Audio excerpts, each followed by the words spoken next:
Okay. Good morning, everyone.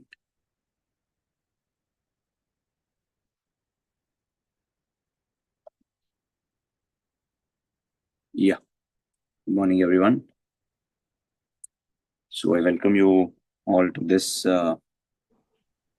LVRC. It's a revision class for CA Final Advanced Financial Management. And today we will be revising the topic of portfolio management, guys.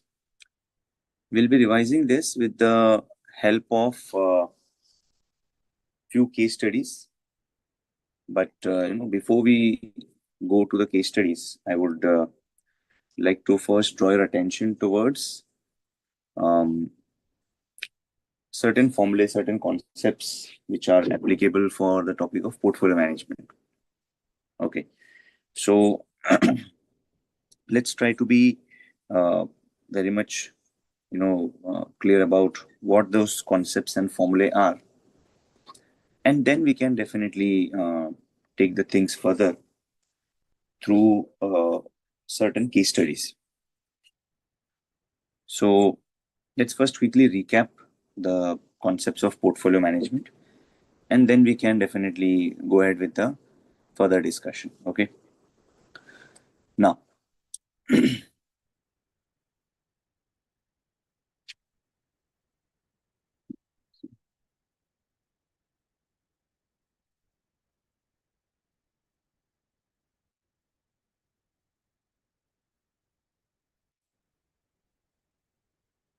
okay. So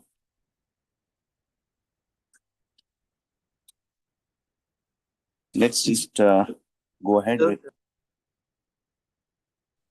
There's some issue with the camera. Just wait, let me look at the other camera.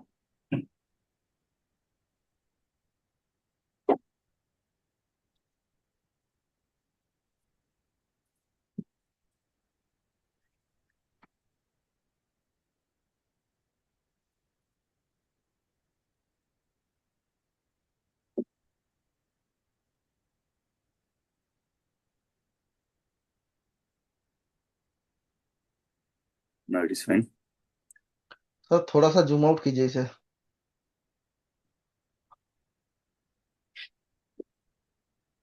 Camera yes sir. ये iPad का camera है तो इसमें zoom out. Sir लग रहा है कि आपका कैमरा नीचे है और आप ऊपर है. क्योंकि वो स्क्रीन यहाँ पे आ रहा है ना. Yes sir. कि उसको फिर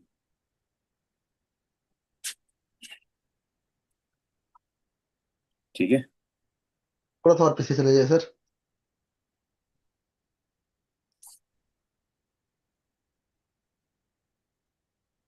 यस सर.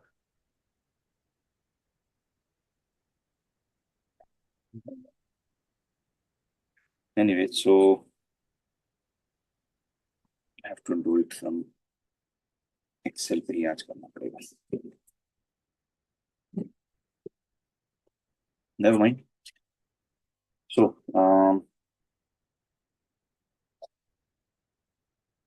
वो फिर कैमरा बंद हो जाता है सर. प्रॉब्लम ये दिक्कत ये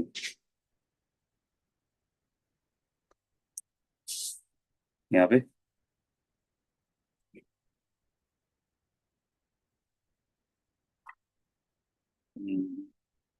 नहीं. नहीं, जो हाइड करता हूँ तो निकल जाता है उसका. ठीक है. Okay, so today we are going to revise this topic guys of portfolio management. Okay, so in this we know what are the things to be covering up. So we want to understand the risk and return of individual securities. Secondly, we'll understand how to compute the risk and return of portfolio securities.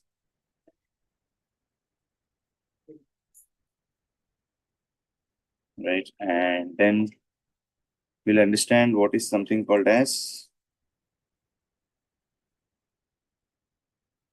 utility for investor,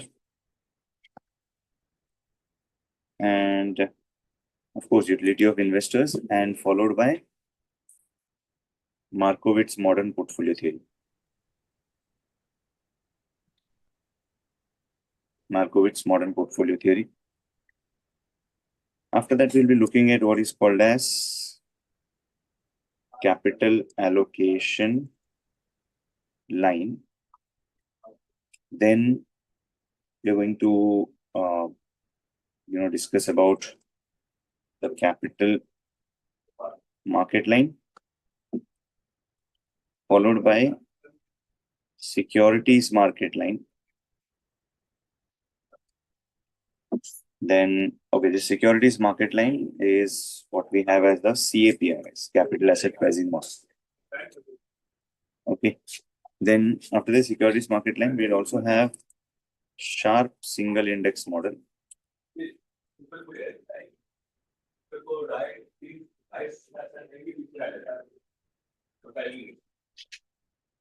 Sharp single index model.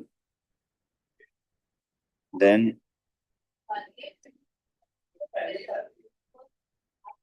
we have the arbitrage pricing theory. Okay. And of course, certain performance measures which have already taken up in the mutual fund part. So I'm not touching on that part today. So these are the outline of the things that we are going to discuss. So sir just try to disturb you Yeah. Sir आपके जो जिस पे आप screen share कर रहे हैं ना, इस पे भी कैमरा आ रहा है अभी भी. हाँ सर, उस पे आ ही रहा है, वीडियो बंद कर तो कैमरा बंद हो जाता है ओके इसलिए. सर, पहले तो ऐसा नहीं होता था. हाँ, आज वो पीसी का कैमरा खराब हो गया था. ओके. मतलब आप देखो ना, पीसी पे मेरा कैमरा ऑन है दूसरे डिवाइस में, हम्म. बट उसमें वो ब्लैकआउट हो रहा है. ओके, ठीक है सर. आ रहा है. Yes sir, please continue sir. Okay. Okay, so these are the outline of the things that we are going to discuss today, guys. So portfolio management. Total 8 points to discuss. So we'll first try to recap all of these concepts, and then we'll go for discussing the case studies based on this. Okay. So let me just take up the file from which we are going to revise this part.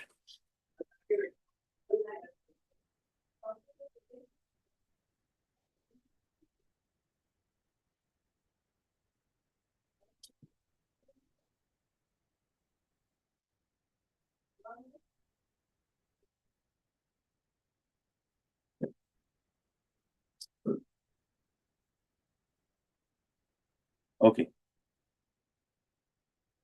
So coming to the first part, guys, when we want to understand how to measure the risk and return of a single security. So if you want to calculate the expected return and risk of a single security, we simply calculate the return as current price minus previous price plus the dividend that we have received divided by the amount of dividend multiplied by 100 to make it a percentage form. So we have the return calculation for every period, right? So let's say the current market price, as we see in this particular example, current market price is, let's say, 120. And the prices after a year are likely to be ranging from 115 to 140. Right, so 115 to 140. So we can calculate the return of the first year to be having, 6 different possibilities. So one of the returns would be possible is, 115 minus 120, right, divided by 120, because we don't have any dividend over here. We don't have the dividend amount of dividend over here. So we can see it's just going to be 115 minus 120. 115 minus 120 divided by 120, which is of course a negative return that we can look at it over here. Then as the price is 120, of course the return is likely to be 0. For a price of 125, it's going to be 125 minus 120 divided by 120.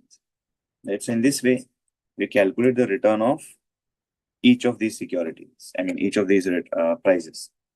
Now, for each of these prices, the returns are computed. But for these returns, we have probabilities given to us. So, of course, the return that we would be expecting, would be, probability adjusted average, which is nothing but probability multiplied by return. So probability multiplied by returns every time, and you just take a total of all of them, right? And that gives you the expected return. So expected return of a security is going to be sum of P into R, which is price into returns, right? Which is coming out to be 7.08%. When you want to compute the risk, we are going to calculate something called as a standard deviation of the portfolio. Right? So when you're going to calculate the risk, we're going to calculate the standard deviation. So standard deviation is given by this formula, which is square root of summation of P into return minus return and expected return square. So first we need to take the difference between the return and the expected return. Right? And of course, this difference, somewhere it's going to be positive, somewhere it's going to be negative. And obviously they're going to nullify each other, and we can't take a total of these deviations. Rather, what we need to do is we need to take a square of this and then multiply it by the probability. Okay. Then you take a total of it, and this term is what we call as a variance. 34.9 over here, guys, it's called as a variance. And that variance, when you take a square root of the same, when you take the square root of the same, if it's going to be square root of the same, then you call it as a standard deviation. Okay. That's how you compute the individual security risk and return when you have a probability adjusted and you have the probability numbers. On the other hand, if we have a data where there is no probability, but it's the historical prices that are available to us. So for example, over here we see this particular question. We have the prices of last 5 years.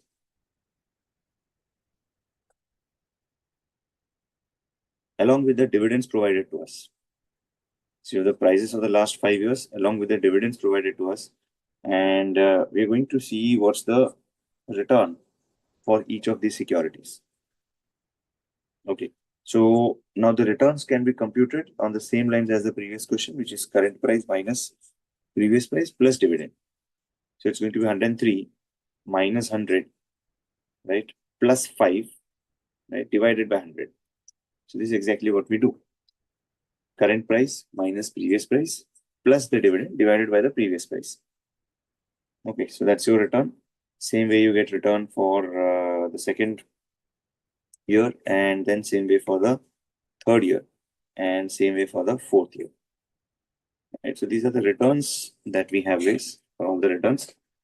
And of course, when we want to calculate the average or the expected rate of return, so expected rate of return is simply going to be 29.45 divided by 4. Okay, total number of years is 4, so we get the expected return as 7.36.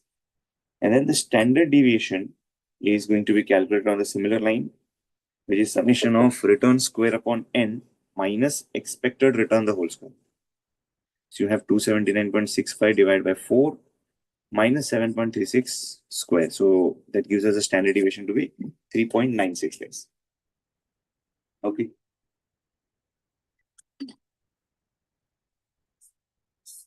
So that's how we compute the expected return of individual security along with the risk for that particular security. Okay, so this is the summary formula which we have. Expected return is going to be summation of P into R, or it's going to be summation R upon N. Now, P into R is when there is a probability data.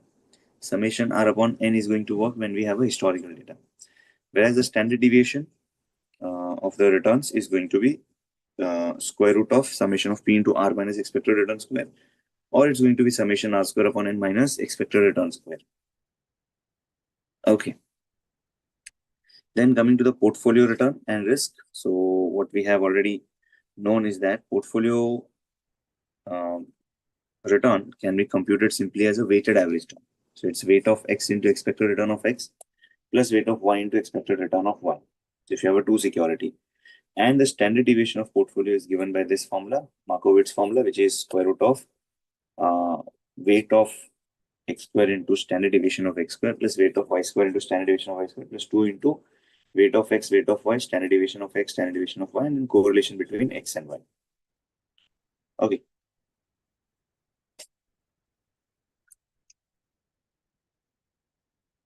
Then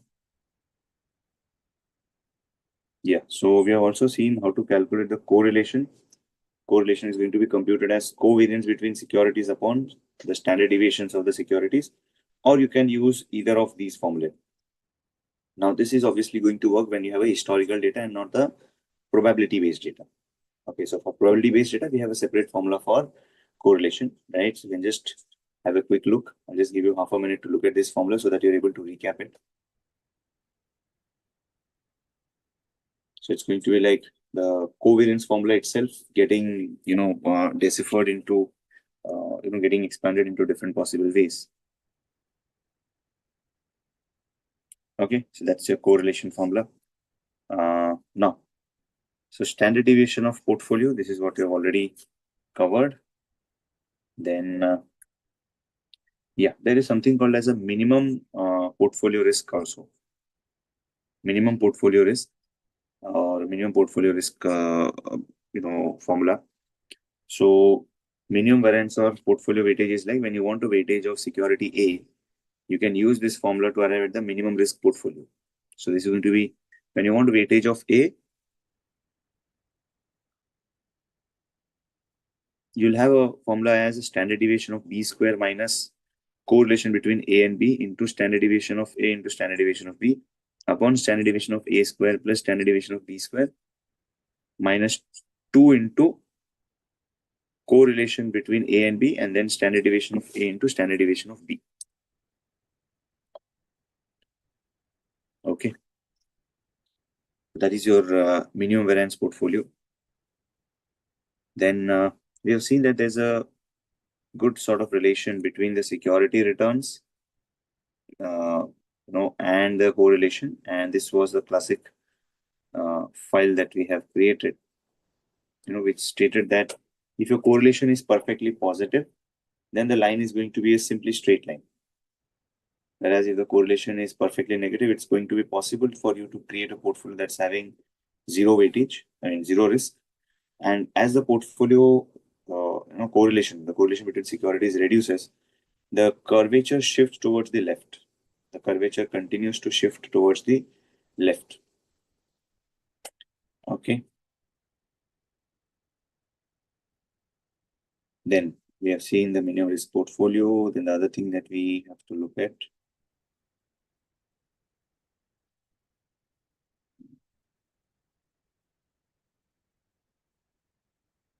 Now, so when we put all the securities and the portfolio into the graph, what we find is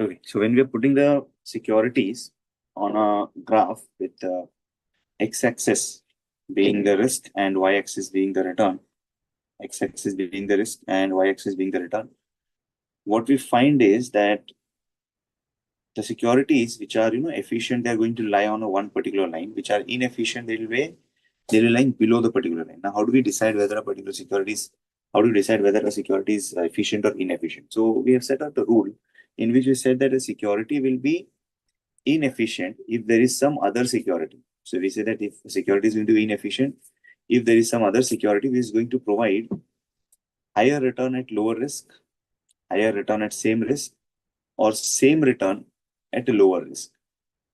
So we can get a higher return at lower risk. If there is some other security which is essentially providing you with a higher return at lower risk, or higher return at same risk, or same return at lower risk, then you will have the securities to be named as the inefficient.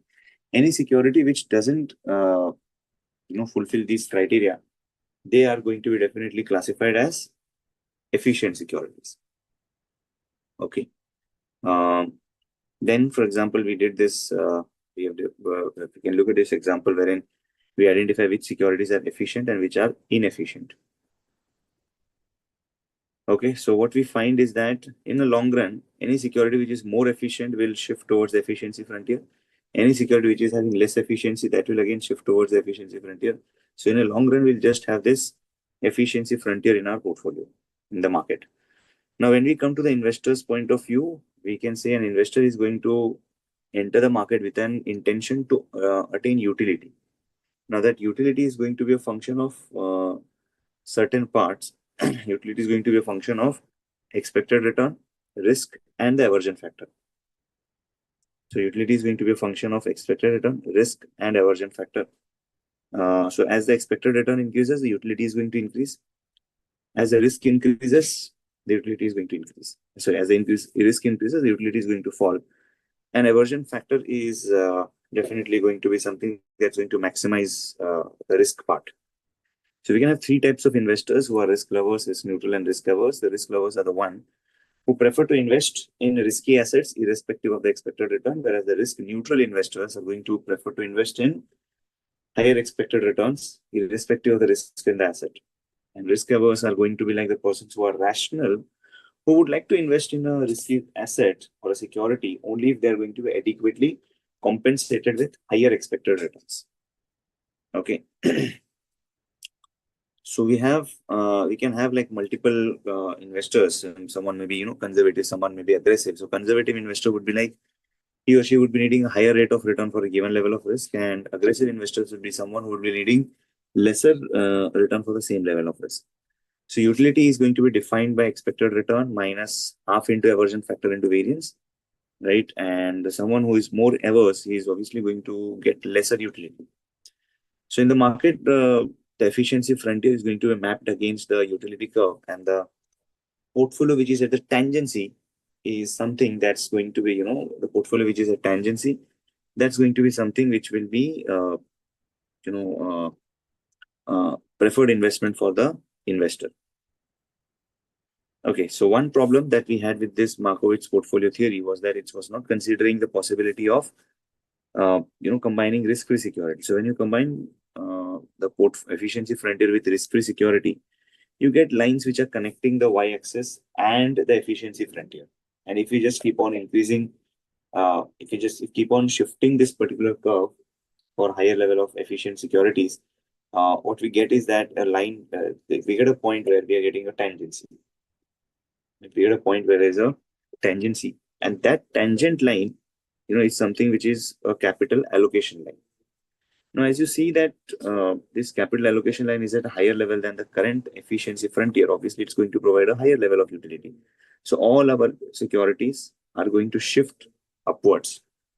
Right? All our securities are going to shift upwards, and entire market is going to sit over here, and therefore we call that as a capital market line.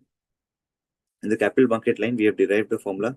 Return of portfolio is going to be risk-free plus standard deviation of portfolio upon standard deviation of market into RM minus RF.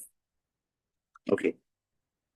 Now, this may seem to be like capital asset pricing model, but it's actually not capital asset pricing model, guys, because capital asset pricing model is one step ahead of this, wherein it talks of something called as the risk in the portfolio, comprising of two parts, systematic and unsystematic. Out of total risk, you can reduce the level of unsystematic risk with the help of number of securities or with the help of diversification, especially. So as the number of securities increase, the unsystematic risk reduces, but you are still supposed to take that systematic risk. So any rational investor is not going to be investing in total risk. Rather, the rational investor would efficiently create a portfolio that's properly diversified, and it's going to have only the systematic risk, right? So only the systematic risk. So therefore, it says that keep in the capital asset pricing model sharp. It says that the risk premium will be offered only for the systematic risk, because unsystematic is something which you can definitely eliminate. You can eliminate the unsystematic risk by way of diversification. Right? You can eliminate the unsystematic risk by way of diversification, which is not possible in case of lesser diversified portfolio. And therefore, we take a cue from the capital market line, wherein risk-free plus standard deviation of security upon standard deviation of market into RM minus RF was your CML or capital market line. But this standard deviation of security was a total risk of the security. And the CAPM says that you won't be getting compensated for the total risk. Rather, you will be asking for only the systematic portion, and therefore you multiply this with a correlation between security and market. And this makes it beta.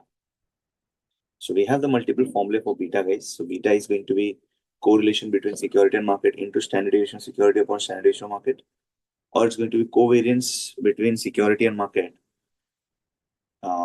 And you just solve it. Covariance between securities market divided by the variance of the market. Okay. 1 second, guys.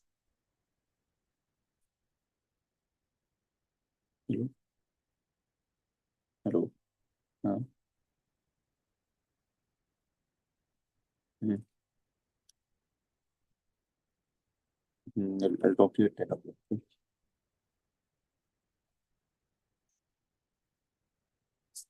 Okay. So guys, this beta is going to be correlation between standard deviation security upon standard deviation of market, or you can have it as a covariance of securities and market divided by variance of market. Now, standard deviation of this market can be further expanded, and we can get this simpler formula for simpler method of calculating beta. If this is for without probability and this one is for with probability numbers. Okay. So we can calculate the beta, everything, that's fine.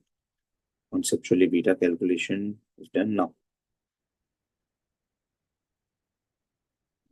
Then the other concept is about sharp single index models. So let's say we have the data of market and the security. We can actually form an equation between the security and the market by a regression method. And for that, we first compute the beta. And we know the normal equation is what? It's going to be y plus m, y equal to mx plus c. And I can say security return A will depend on market return. So which is instead of slope, we are writing it as beta. To beta into market plus alpha. And this alpha is nothing but security return, expected security return minus beta into expected market return. So we form this particular equation, and this equation is what we call it as a characteristic market line, right? And when we try to plot the characteristic market line, we find that the regressed or the estimated numbers are sitting on one straight line. They're sitting on one straight line, and then the others are obviously at different play. I mean, the other points are at a scattered level. So we have the regressed values over here and the actual values over here. Okay. Then going ahead, there's a difference between the actual return and the regressed return, guys. And the difference between them is what we call it as the error. So error is going to be the actual minus regressed, and therefore actual returns is going to be regressed plus error. And therefore we say that the actual return of A is going to be like beta into market plus alpha plus the error term. Right. So this is your single index model, wherein E is the error term that we have. Then when I'm going to apply variance throughout, so variance of A is going to be variance of B into M plus variance of alpha plus variance of the error term. Right. And when we just solve it, this is going to be beta square into variance of market plus variance of error term, which is unsystematic risk. So total risk is going to be systematic plus unsystematic risk.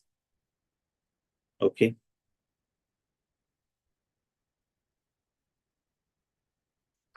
So variance of security, variance of market, we can get, we can distribute it for getting the part of systematic and unsystematic portion.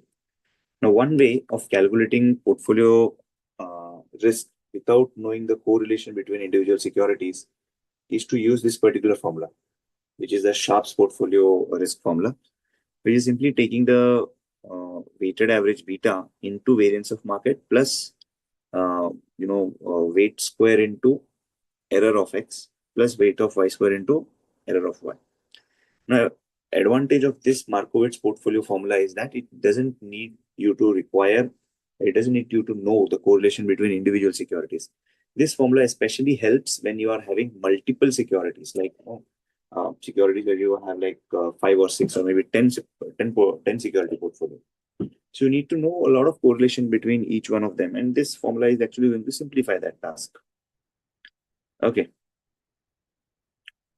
Now, yeah. So arbitrage pricing theory, we have this last formula, guys, which is the arbitrage pricing theory, where the required return is going to be uh, lambda 0 plus beta 1, lambda 1, beta 2, lambda 2, beta 3, lambda 3, beta 4, lambda 4, so on and so forth.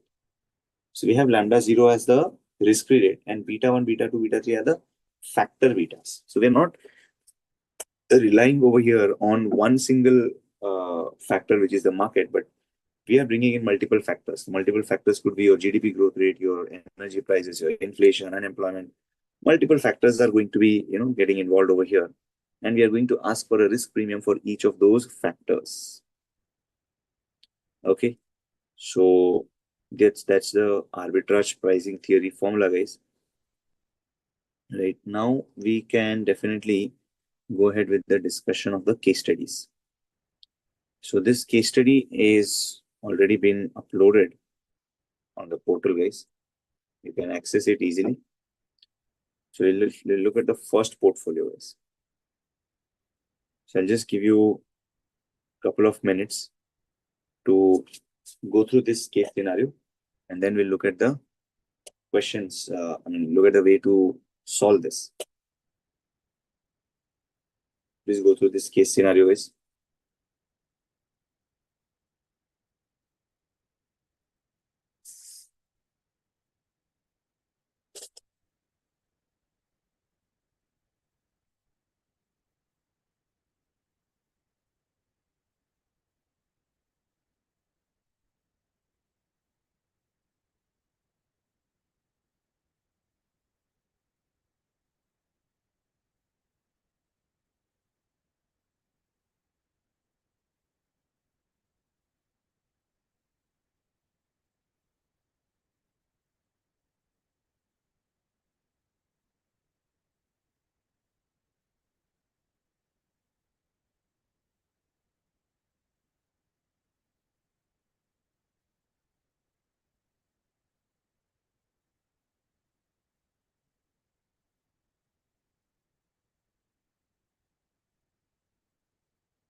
Okay. So here we have Mr. A, who is interested in investing 1 lakh, for which he is considering the following 3 alternatives. So I've got the 3 alternatives. Invest 1 lakh in mutual fund X, invest 1 lakh in mutual fund Y, which is full investment into both of them individually. And the third is portfolio investment, wherein we say 60,000 is going to be invested in mutual fund X and 40,000 in mutual fund Y. So we have the 60-40 ratio. Average annual return earned by mutual fund X and mutual fund Y is 12% and 11% respectively. So average annual return earned by both of them. So we've got the mutual fund returns as 12% and 11% respectively. The risk-free rate of return is 8% and market rate of return is 10%. Now we have the covariance of returns between mutual fund XY and the market portfolio, right? So let me just take down this data.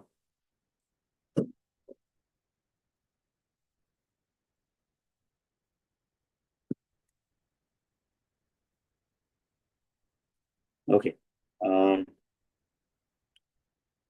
Mutual fund X and Y 11%. So we have like mutual fund X, mutual fund Y, and portfolio. And of course,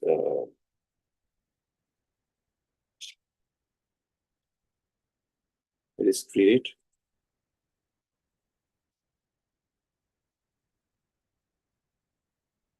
So returns, we can say returns is what?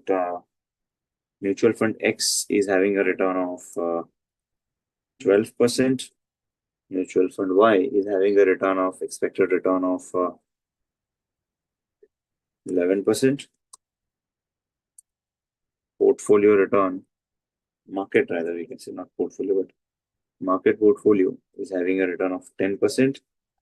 And the risk-free is what? 8%. Right. Okay, then we have the covariance matrix over here. Covariance matrix between the securities, mutual fund X and Y. So covariance between mutual fund X, mutual fund Y, and market. Here the covariance as 4.4. Okay, then we have what? 4.3. This is 4.3 between X and Y. Okay. Then we have between Y and Y, which is 4.2, 3.37.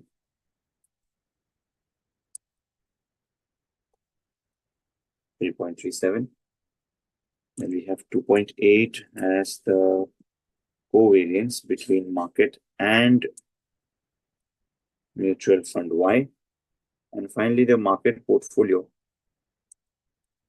itself is having a covariance with itself as 4.2. Now, the question asks us, what's the standard deviation of mutual fund X portfolio return? And based on standard deviation, optimum investment for A would be. So question number 1, it asks us what's the standard deviation of mutual fund X. How do we get the standard deviation of mutual fund X, guys? Yeah. Standard deviation of mutual fund X. Where will you find the standard deviation of mutual fund X in this? There's a covariance matrix given to us. From this, how can we get the standard deviation of mutual fund X? Standard deviation of mutual fund X is nothing but square root of variance of mutual fund X. Okay, that's going to be square root of variance of mutual fund X. Do we have the variance of mutual fund X available in the question? Yes. It's going to be square root of variance of mutual fund X is 4.4 guys. So we can say it's square root of 4.4. That's 2.09.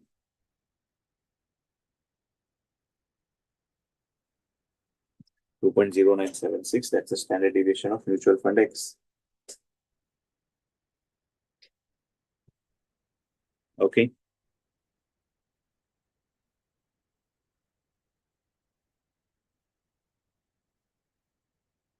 Done, guys. Perfect. Now, coming to question number 2. The second question asks us what will be the portfolio return. So, of course, portfolio return is going to be the weighted average. Portfolio return will be simply weight of X into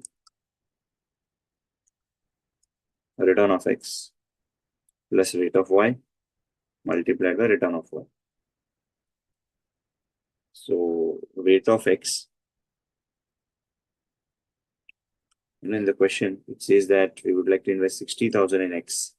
So over here weightage is going to be 0.6 into 60,000 into return of X is 12% plus 0.4 into 11%. So that's equal to 0.6 into 12% plus 0.4 into 11%, which is, of course, 11.6%. Then the third one is based on standard deviation, the optimum investment for A would be. Now the third situation asks for what will be the best investment when it comes to standard deviation. So we have like X, Y, and portfolio. We need to give the standard deviation. So standard deviation over here, it's going to be square root of variance of X, which is 4.4. Over here, it's going to be square root of variance of Y, which is 4.2.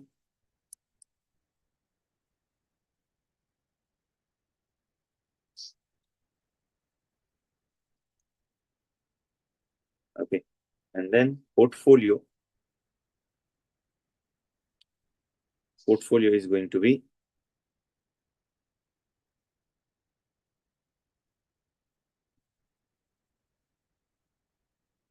how do we get the portfolio standard deviation, guys? Remember the square root of variance of X, which is 4.4, or rather we can say it's going to be 0.6 square into variance of X, which is 4.4, plus 0.4 square into variance of Y, which is 4.2,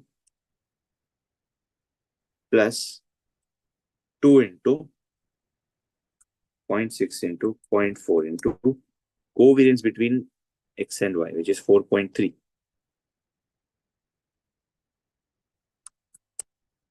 Right. So you can just give me the answers for them. Calculate the answers for X, Y, and the portfolio.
Okay, so square root of 4.4, then you have square root of 4.2, and then we have the square root of 0.6 square into 4.4 plus 0.4 square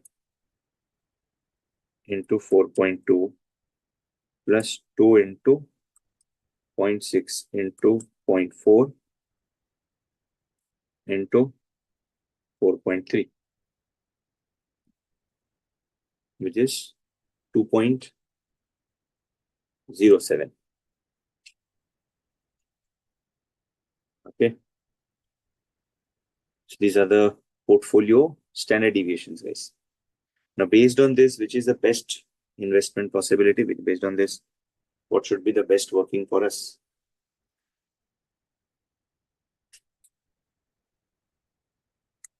Of course, the best is to invest in security Y, guys. Because security Y is providing the lowest standard deviation, we can say security Y is the best alternative as it offers a lower standard deviation. Okay, that's quite easy, guys. That was case scenario number 1. No, I'll just give you a few minutes to quickly go through the second case scenario, guys. Go through the second case scenario quickly.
Okay, so two friends, Mr. A and Mr. N, were discussing about the risk of the market. While Mr. A is sort of risk averse, Mr. N is an aggressive investor and believes in taking risk. So I've got two investors. Uh, A is sort of risk averse, so he's having lesser risk appetite, and the other guy is an aggressive investor. Mr. N said we cannot diversify the market risk at all, and he quoted the modern portfolio theory. So N is, of belief that we cannot do away with the market risk. And both of these friends analyze the market data for the past few months and come out with expected return on two stocks for a particular market. So they say that if the market return is 7%, the aggressive stock is going to give us 4% return, whereas the defensive is going to provide us 9%. And if the market return is, let's say, 25%, then the aggressive is likely to give us 40% return, with the defensive stock providing us 18% return. Now, from the following information given above, we have to choose the correct answers. Now, what we need to compute is the beta, expected return when they're equally likely, alpha, and certain theory questions. So we have this data over here, wherein we have the market return and aggressive and defensive stock.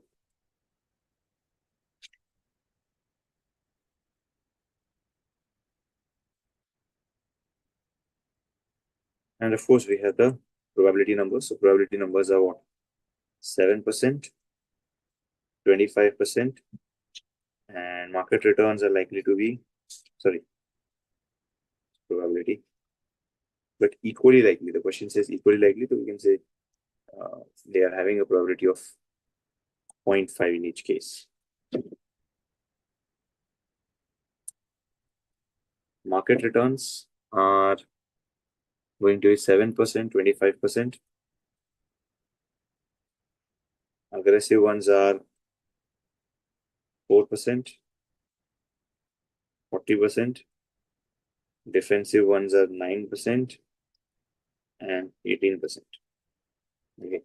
So what we need to get is the beta, and we have to get the beta of defensive stock, expected returns, alpha. Okay.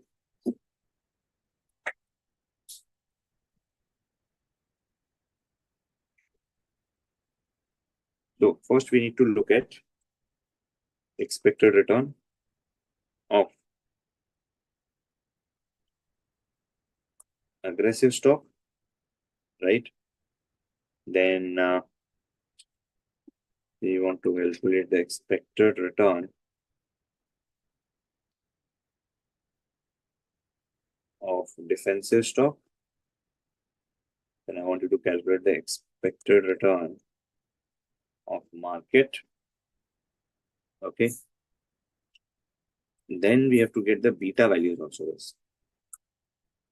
Beta of aggressive and beta of defensive. Beta of aggressive and beta of aggressive stock and beta of defensive stock.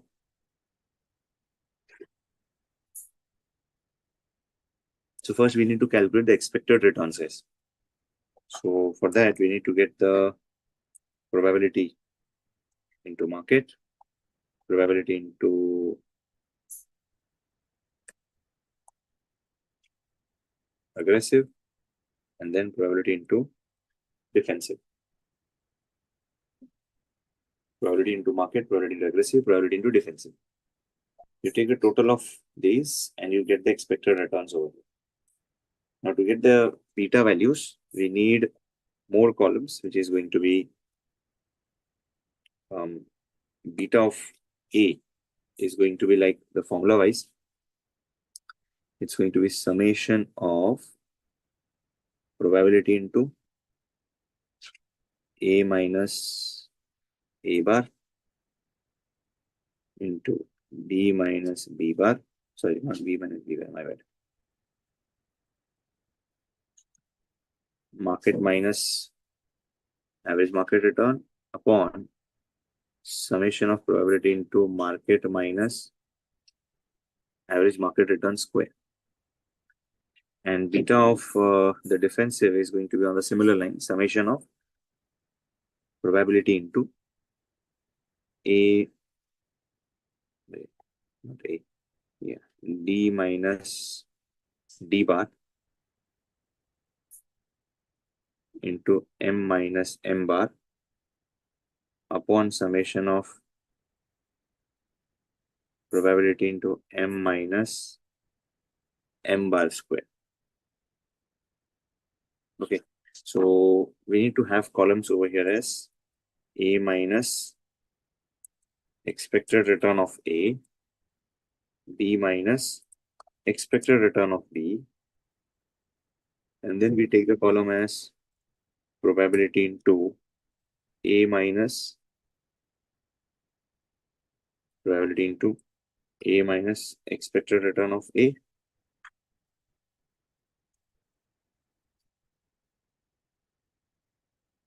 into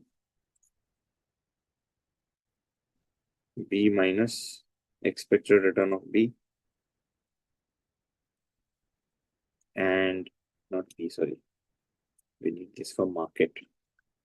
Market minus expected return of market, and same we will need for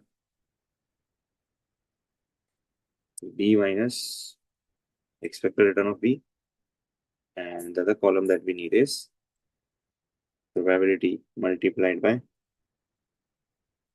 market minus expected return of market.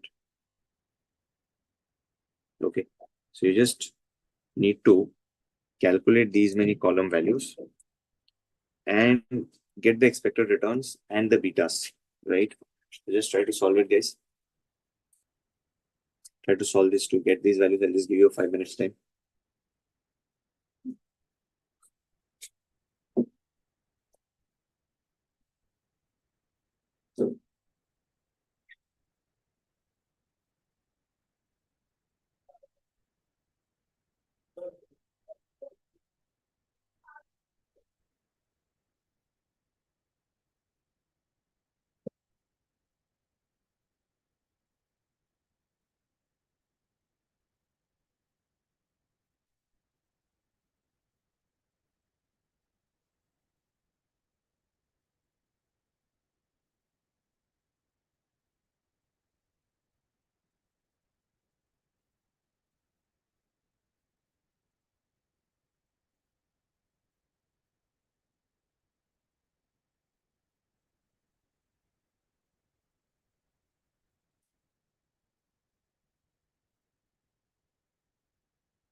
Hello. Yeah.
You can say probability multiplied by market returns. And then you have the sum of both of them, which is, of course, 16%. That's the expected market return. Same way, get the expected return of aggressive and the defensive stock. Get the expected returns of aggressive and the defensive stock, guys.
Okay, so expected return of A is going to be probability multiplied by the aggressive stock return, which is 22%. And same way, defensive stock is going to be probability multiplied by the defensive stock percentage, which is of course 13.5% in case of a defensive stock. That's your expected returns. Take the deviations, calculate the standard deviation ways.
Okay, so deviations A minus aggressive returns minus expected return of aggressive.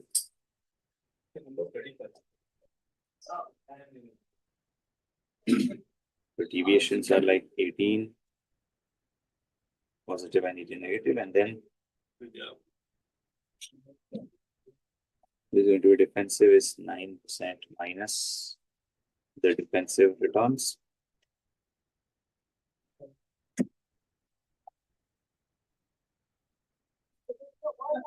Of course, we don't need the total of these deviations, but what we need is the deviations multiplied by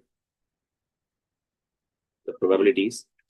Okay, so we need one more column over here. Guys. So just got that market minus expected return of market.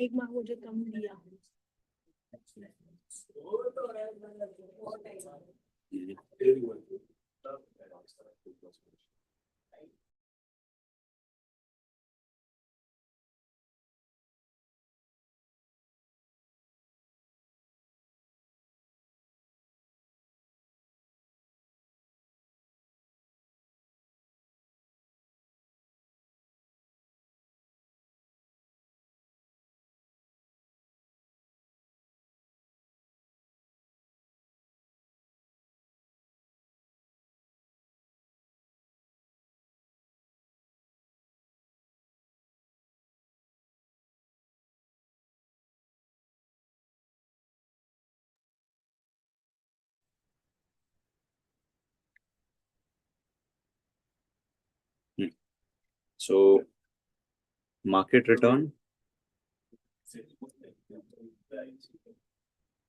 minus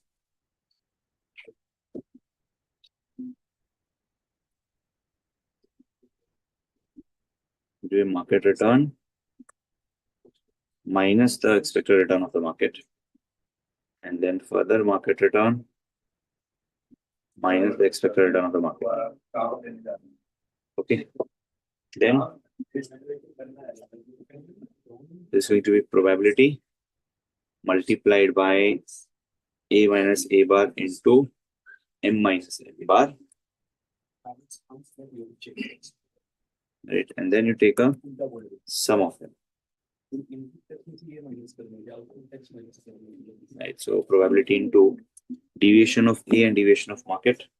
Same way we are going to have the probability of B into deviation of B, deviation of B and deviation of market. So that's going to be our defensive stock minus, sorry, probability multiplied by deviation of defensive into deviation of market. Then this is going to be what? Probability multiplied by deviation of market into deviation of market, because this is going to be squared. Okay.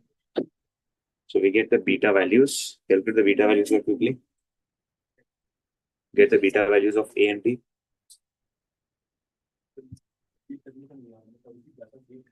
Calculate the beta values of A and D, guys.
Okay, so beta of A will be this 1.62% divided by this. So we get this as 1.62% divided by. So we have got the beta as 2. Then the second thing is 0.41 divided by 0.81.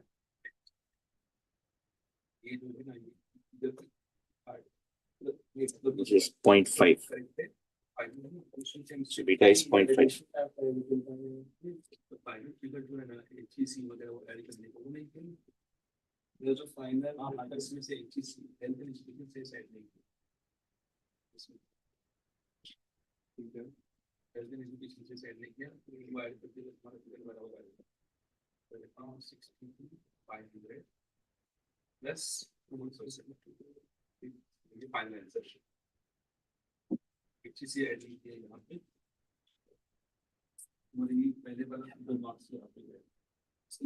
ये चीज I understand वो एग्जामिशन का जो छोटा सा point था कि main तो 2 मार्क्स नहीं बट लाइक्स का प्रैक्टिस लिखने के लिए ठीक है तो वो उस चीज का बाकी क्लासेस में आ रहा था हम लोग का इस चीज को लेकर because condition you also understand this is correct पूछ लेकिन वो कंडीशन ही था एप्लीकेबल नहीं है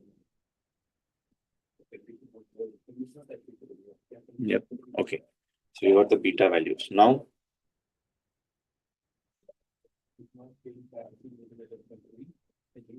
beta of defensive stock, that's already done, 0.5.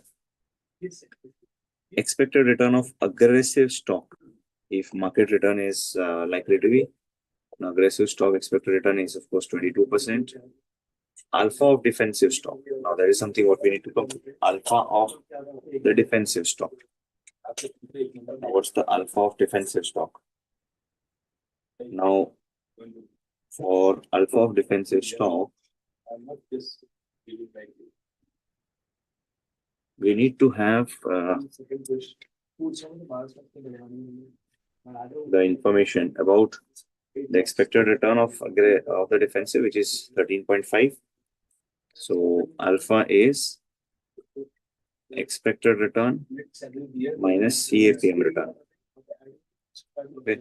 So expected return is 13.5% minus the CAPM return is going to be the risk-free return.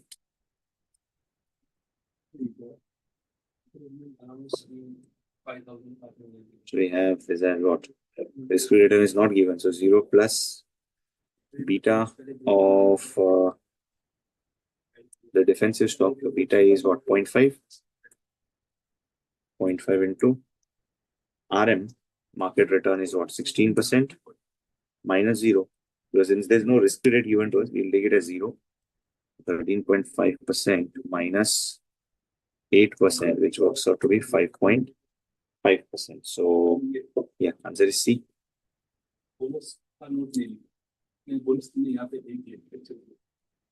That's 5.5% alpha. What about fourth and fifth? These are the theory questions, guys.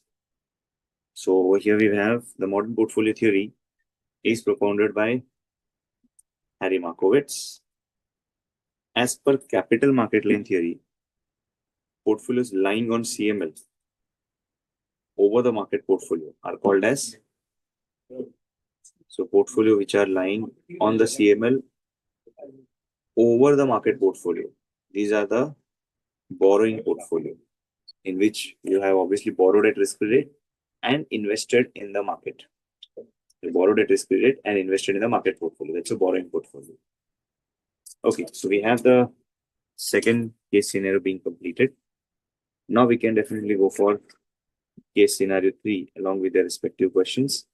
So I'll just give you 5 minutes time to try to understand and grasp what's there in this third case scenario.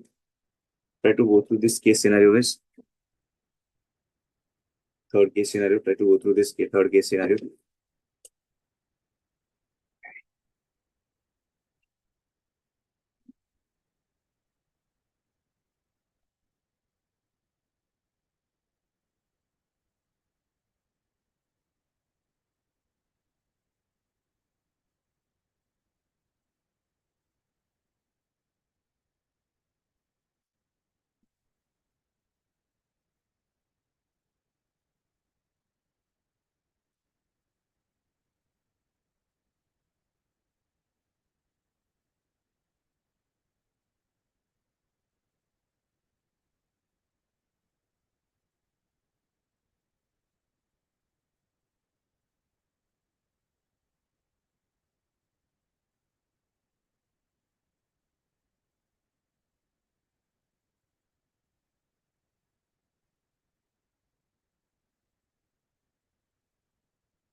एक तो हो गया 45 एक में दिखा रहा है 40 extra मैंने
Okay. So an investor is evaluating two companies.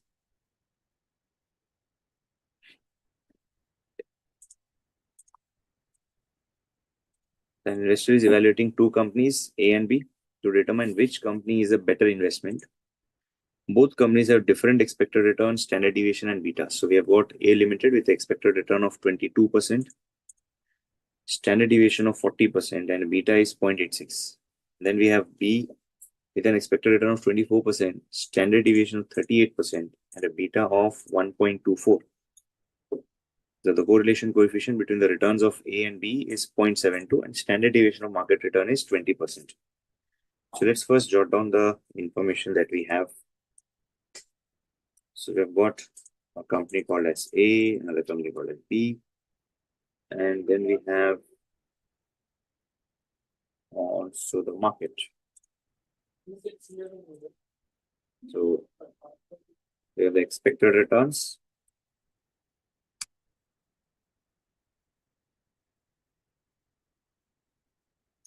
So return of A is 22%. Return of B is 24%. And we don't have information about the market return as such, okay? But yeah, standard deviation is what we have. The standard deviation of A is 40%. Standard deviation of B is 38%. And standard deviation of market is 20%. Okay. Betas. Yeah, beta of A is 0.86. And this is 1.24. And we know, of course, beta of market is going to be 1. Now, the correlation that we have between A and B. So between A and B, the correlation is 0.72. Okay. From the information given above, choose the correct answers to the following questions. So what are we supposed to calculate? First, we need to get the portfolio expected return if the investment is 30%, 70% in A, 30% B, and 70% in A. Standard deviations of investors' portfolio if 30% is invested in B and 70% in A.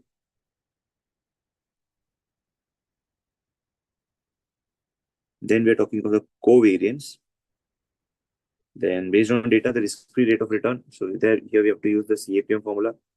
And based on data, given the market rate of return shall be approximately. So you have to get the market rate of return also by using the CAPM formula itself. Okay.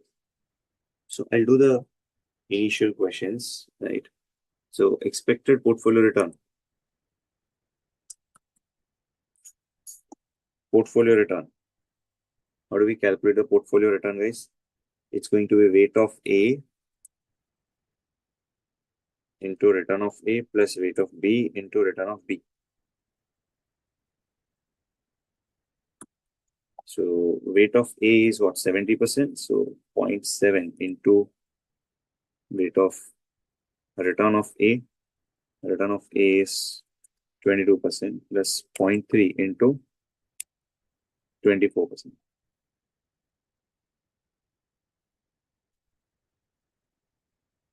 30% in B and 70% in A. So what's this portfolio return, guys? What is portfolio return? 70% invested in A and 30% in B. What's the portfolio return?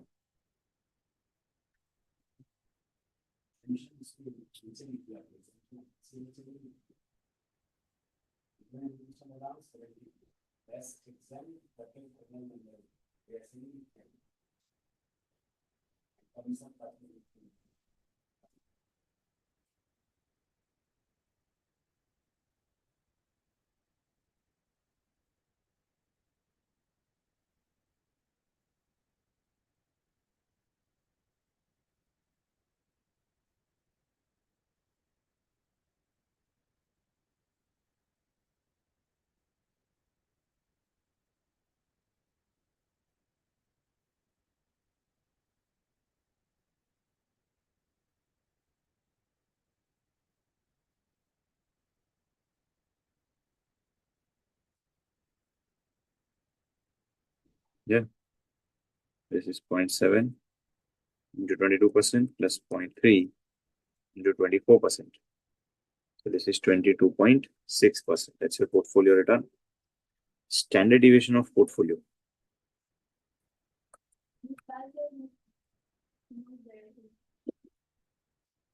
So portfolio standard deviation will be square root of weight of A square into standard deviation of A square, weight of B square into standard deviation of B square plus 2 into weight of A into weight of B into standard deviation of A into standard deviation of B into correlation. Okay, so just substitute the values and try to get the values wise. Try to get the portfolio standard deviation.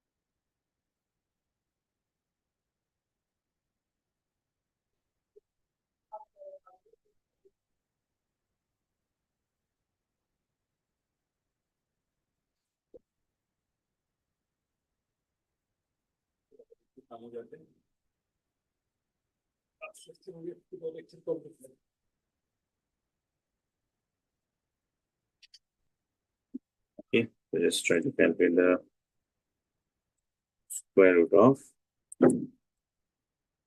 weight of A square. Now weight of A is what, 70%. So 0.7 square into standard deviation of A square. So standard deviation of A square is 40% square plus weight of B square is what, 0.3 square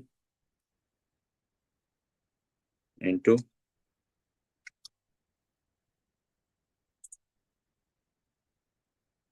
0.3 square into standard deviation of B. Standard deviation of B is what, 38% square plus 2 into weight of A, which is 0.7, weight of B, which is 0.3, into standard deviation of A, which is 40%, into 38%, into correlation between them, which is 0.72. So if you just calculate it, this comes out to be what, 37.06%. That's a portfolio standard deviation.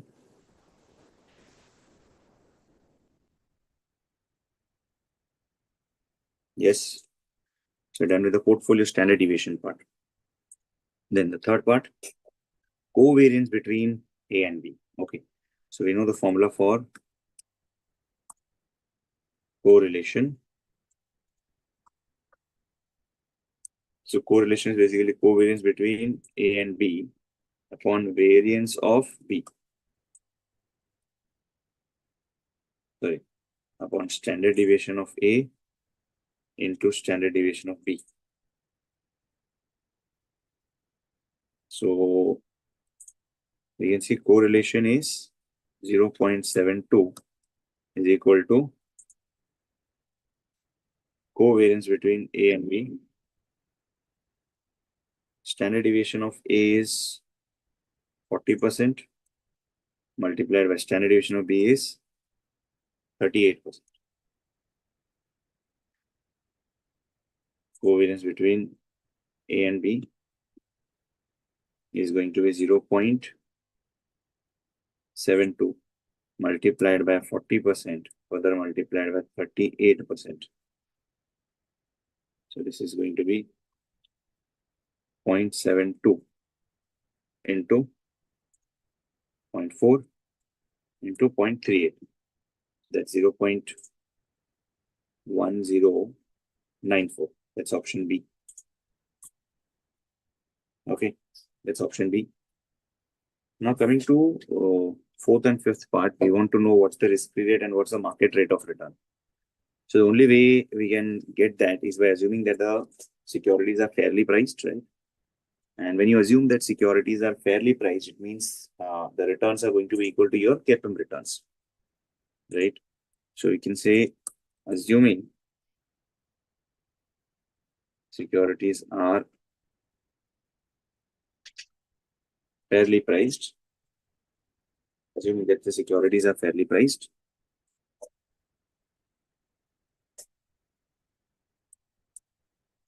expected return of A will be equal to CAPM return of A.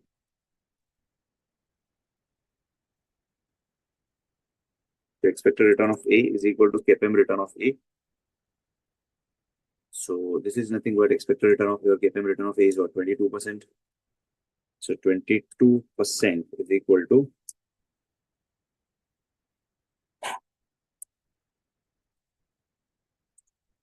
risk-free rate plus the beta is what, 0.86.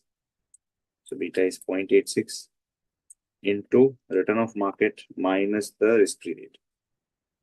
So I can write this as 22% is equal to RF plus 0.86 RM minus 0.86 RF. So 22% is equal to RF minus 0.86 RF, which is 0.14 RF plus 0.86 RM. So RF minus 0.86, which is 0.14 RF plus 0.86 RM. So that is your first equation. Same way, we can get the expected return of B is equal to CAPM return of B. So CAPM return of B will be equal to 24%. So 24% is equal to RF plus, what's the beta of over here? 1.2.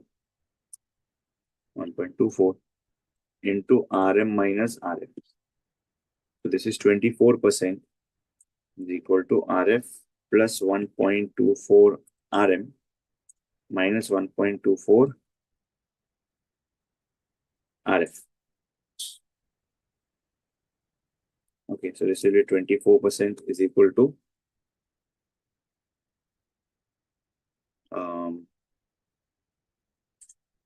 is going to be minus 0.24 RF plus 1.24 RM.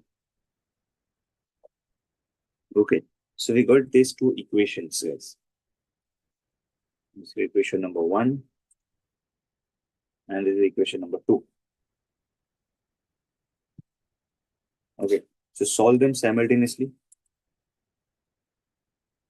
Solving equation 1 and 2.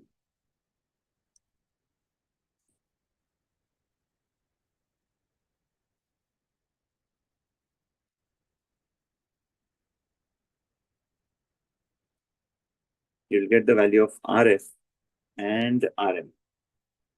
So the question asks the same market rate and the risk rate. Just solve these two equations simultaneously, guys, and give me the answers. RF and RM.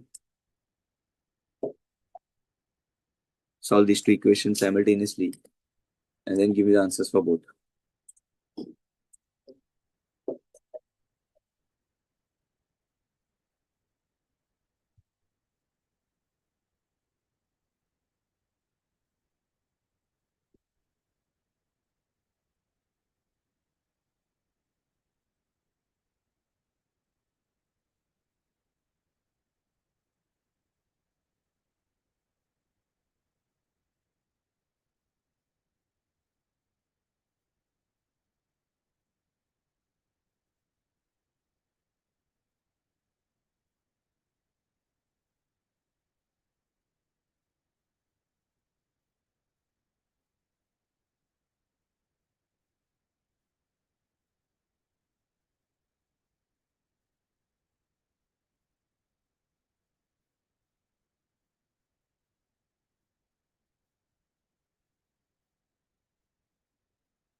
What's the answer, guys? RF and RM values.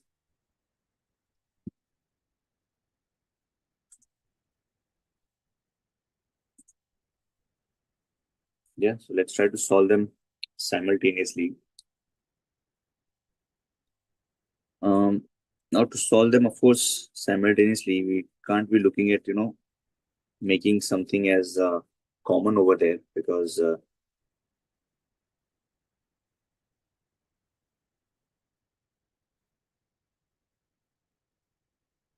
something we can't be doing some LCM or sort of thing. We'll have to look at only way of maybe substitution sort of thing, right?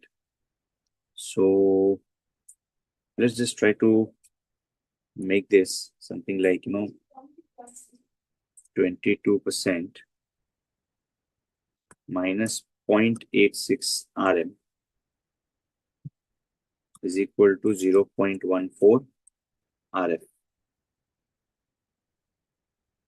Okay.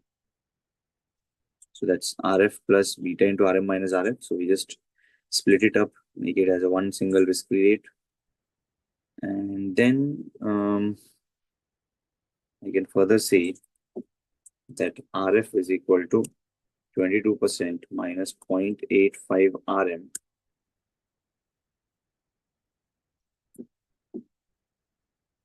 divided by 0.14. Okay. And then substituting over here, we can say that once I substitute the things over here, this is going to be 24%.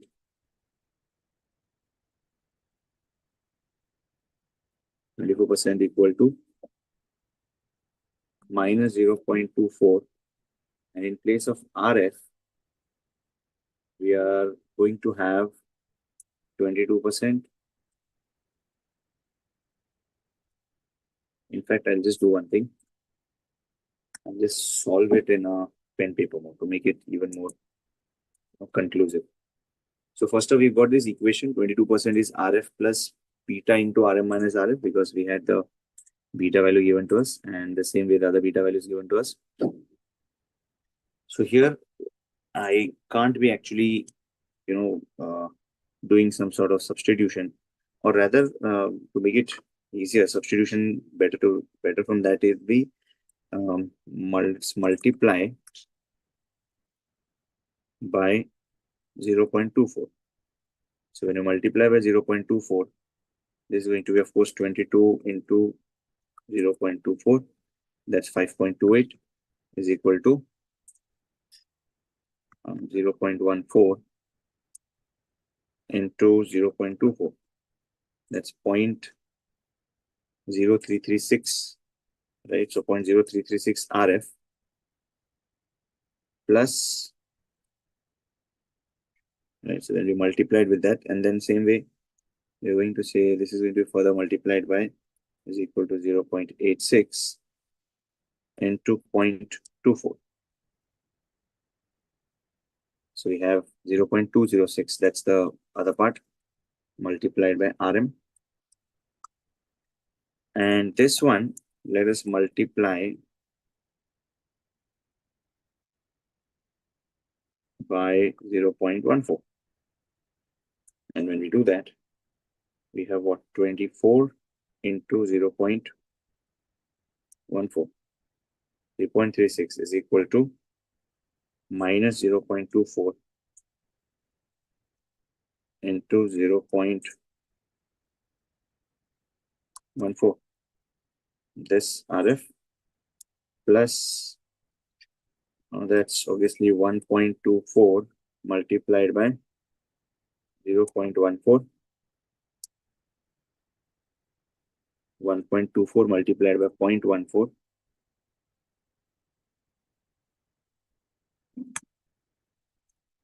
RM.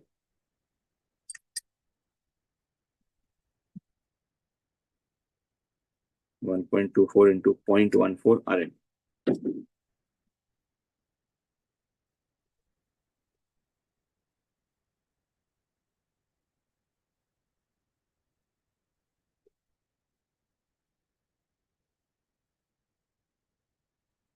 Okay, then finally what we do is, let us add them. So if I add both of them,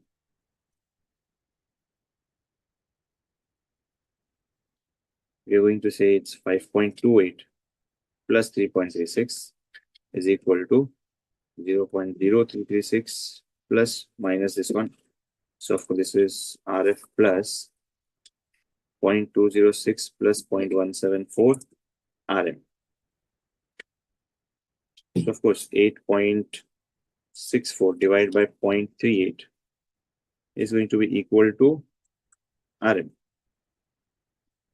8.64 divided by 0.38, 22.73.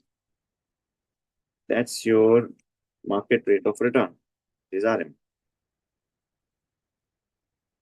Then you can obviously substitute.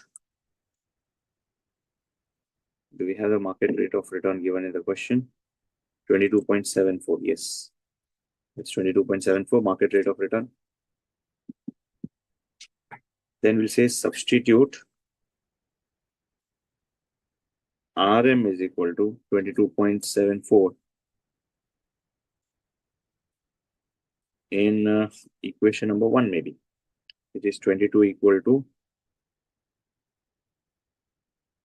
0.14 RF plus 0.86 into 22.74. So we get the RF value as 22 minus 0.86 into 22.74. So this is 0.14 RF. So we get the risk-free rate as this divided by 0.14.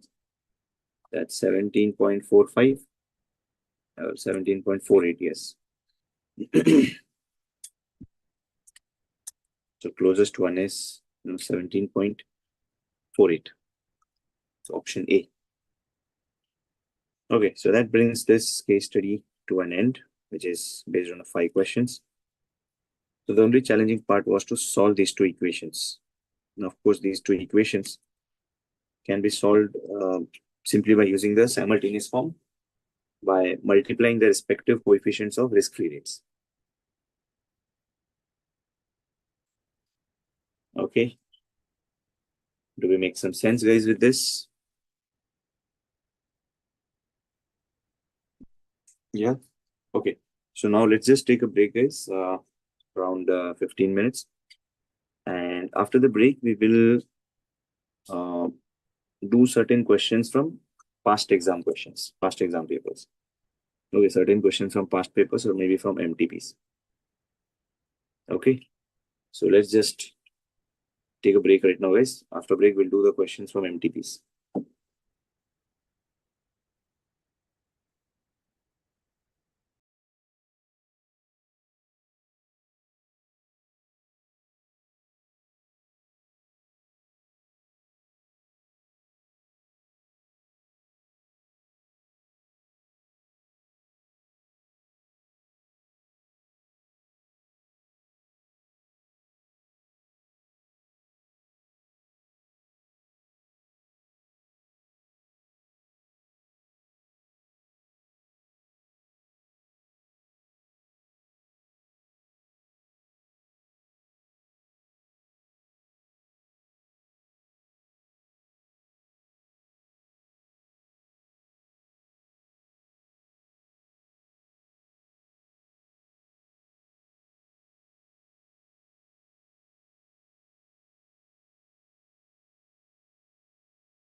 Okay, so welcome back, guys. We'll just try two certain questions from the MTPs. So I'll just share the question. Just wait a moment.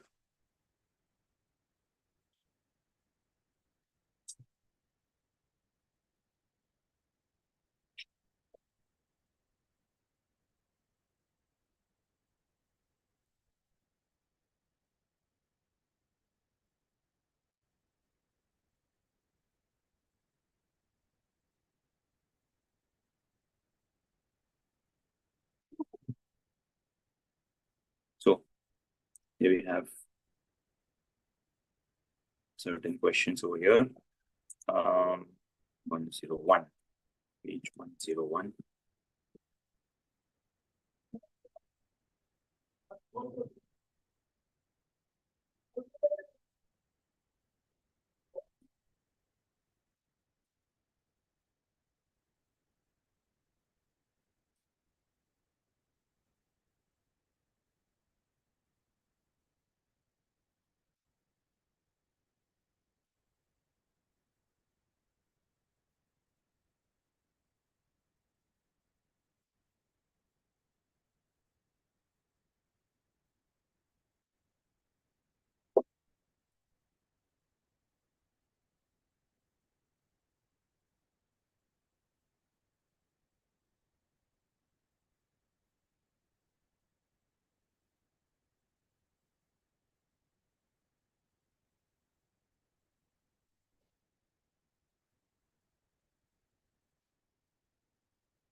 Okay, so let's look at this question number 3, guys. It's from one of the MTBs. Mr. X owns a portfolio with the following characteristics. So you have like security A, B, and the risk-free security. Security A is having a sensitivity of 0.8, is having a sensitivity of 1.5. Factor 2 is having a sensitivity of 0.6 for security A and 1.2 for security B. And the expected return of the securities are given. We assume that the security returns are generated by a two-factor model. And if we have like, if Mr. X has 1 lakh to invest and sells short, let's say 50,000 security B and purchases 1,50,000 of security A, then we want to know what's the sensitivity of Mr. X portfolio to the two factors. If Mr. X is borrowing 1 lakh at risk-free rate and invests the amount he borrows along with the original amount of 1 lakh in security A and B in the same proportion as in part 1, versus sensitivity of portfolio.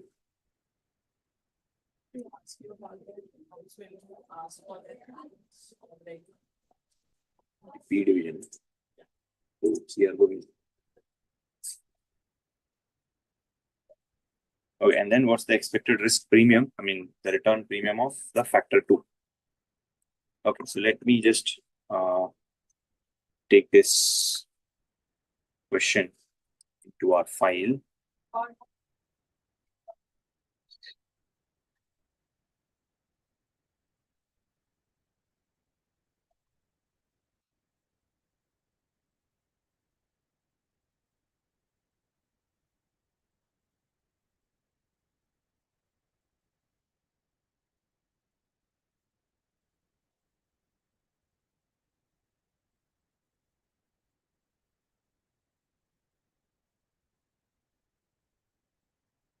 Okay, so this is the question that we are looking to answer. So Mr. X owns a portfolio with following characteristics. Security A and B, we have got the sensitivities and their expected return along with the returns from the risk-free security. So it is assumed that security returns are generated by a two-factor model, right? So the first question is, you want to know what is the sensitivity of Mr. X portfolio to the two factors. Okay, now when I say sensitivity of the portfolio to two factors, I need to look at security A and B and investment.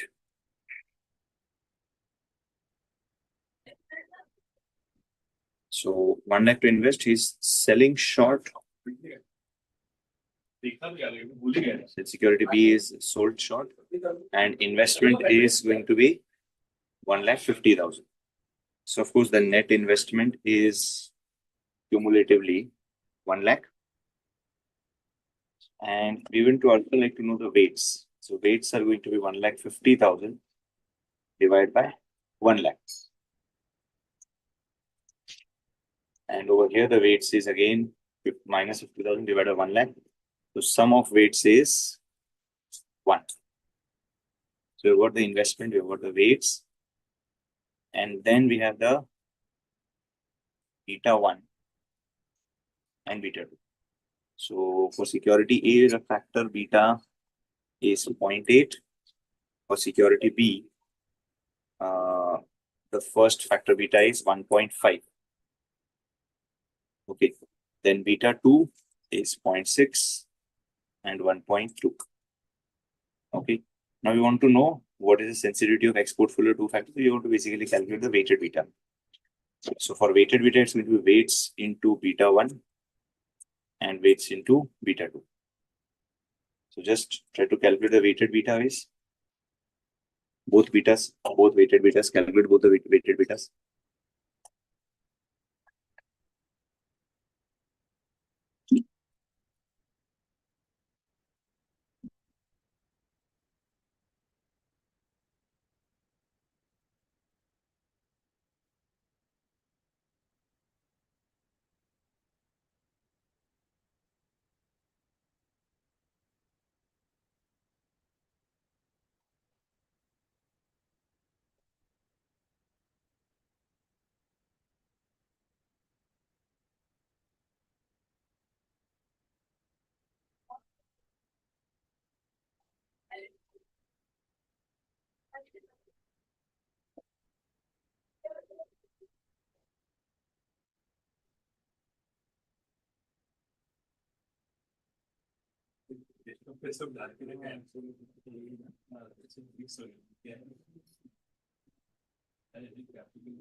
Right, so weighted beta is what? Weights multiplied by beta.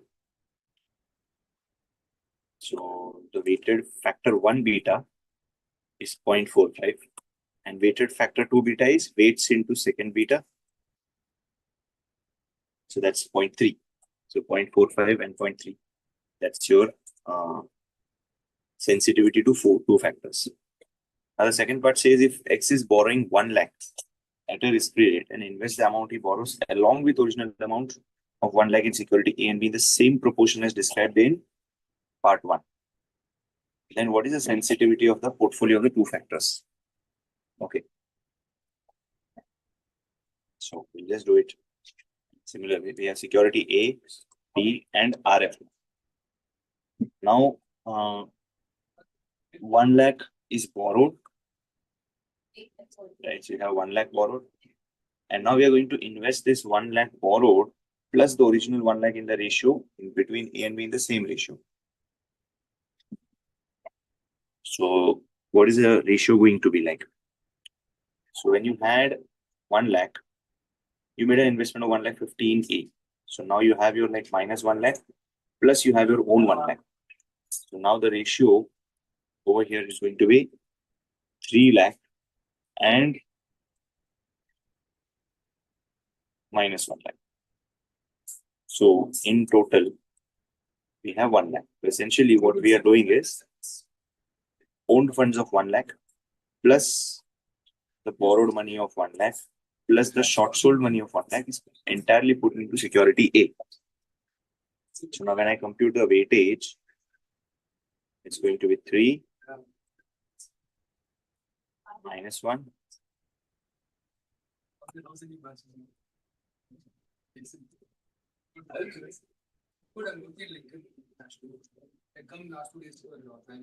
Okay, so that's so total of which is obviously going to be 1. And we already know the betas as 0.8, 1.5. There's no beta for risk-free security. Second beta is what? 0.6, 1.2, and 0. Now, get me the portfolio beta, guys. Give me the portfolio beta.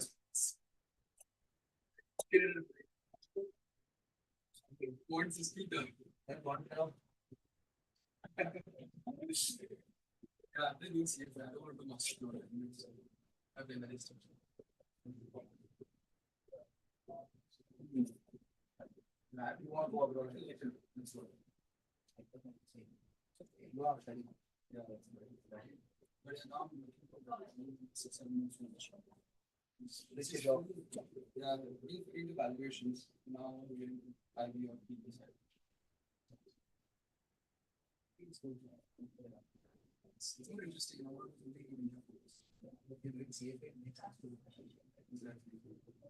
I saw you on WhatsApp or something. I saw stocks and stuff like that. How's it going? Yeah. What's the idea? Yeah, but yeah. The ones which are good, we don't get them. Yeah, we get them. You won't do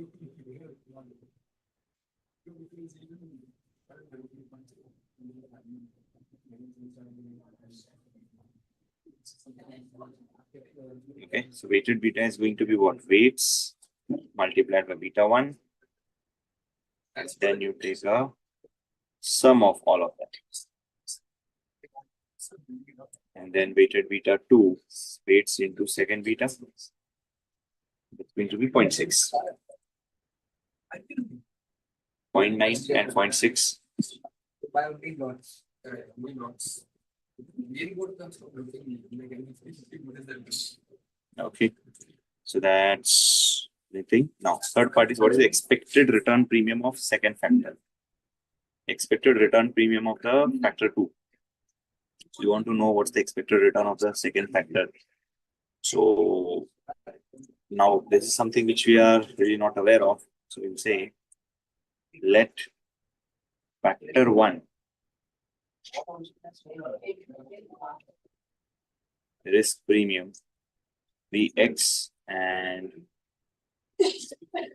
factor 2 risk premium be Y. So of course we can say the return of A is going to be risk free plus beta 1 into X plus beta 2 into Y. So return of A is return of A is 15%. So 15% is equal to risk-free rate is what, 10%?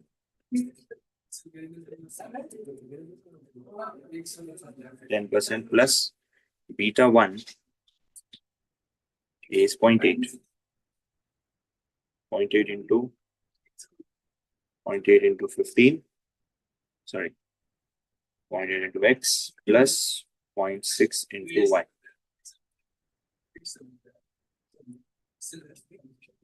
Yeah, so this is 15% minus 10%, so which is 5% is equal to 0.8x plus 0.6y.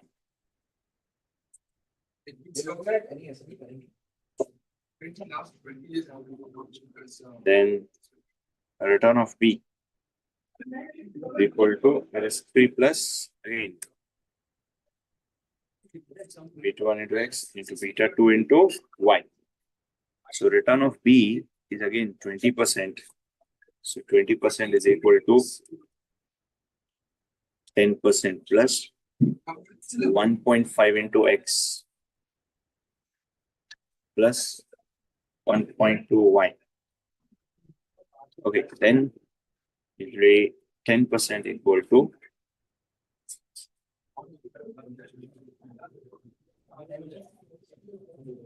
1.5x plus 1.2y. So we have got two equations. This is first equation and this is the second equation. Solve these two and then you can obviously get the value of x and y. Solve these two equations simultaneously and get the value of x.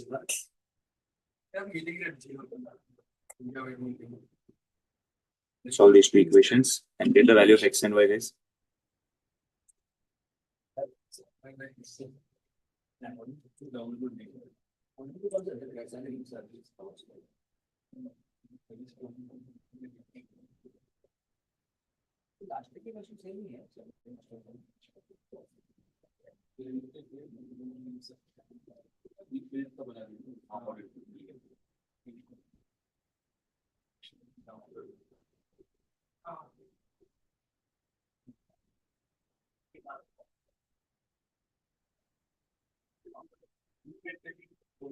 Yep.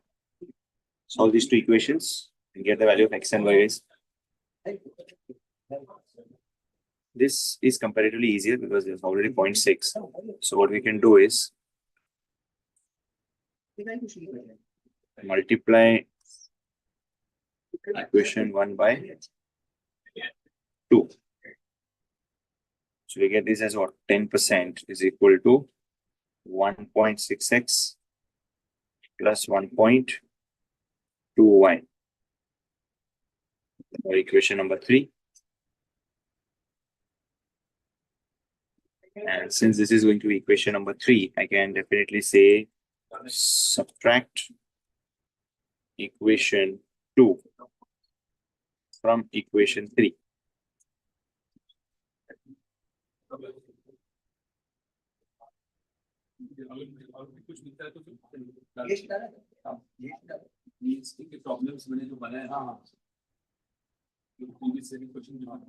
If you say 0.5%, it's what, 1 point. So when you're subtracting, so it will be 0% is equal to,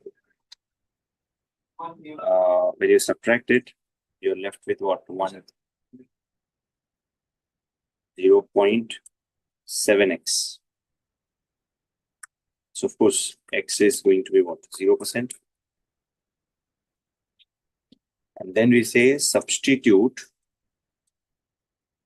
x is equal to 0% in either of the equation. Let's say I'm putting it in equation 1. So that's like 5% is equal to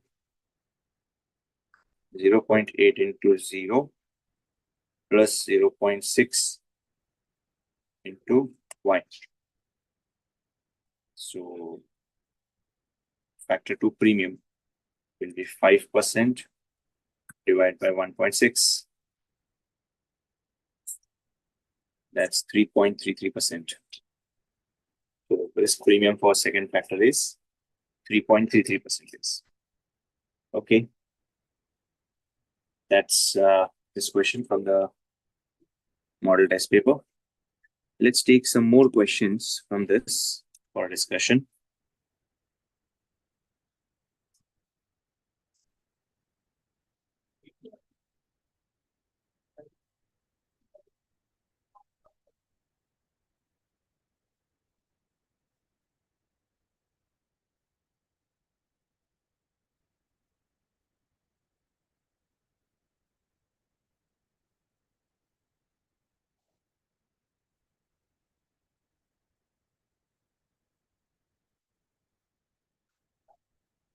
Okay, let's look at this question, guys.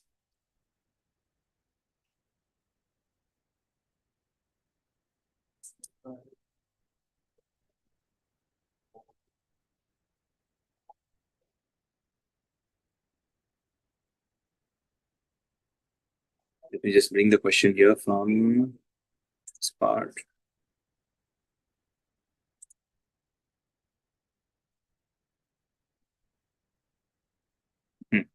So expected returns and betas of the three stocks are given to us. So expected return is 20, 13, 17, and beta factors are 1.9, 0.8, and 1.4. Now the risk-free rate is 9%, and the expected rate of return on the market portfolio is 14%. So RM, which is the market portfolio return, that's 14%. Risk-free security is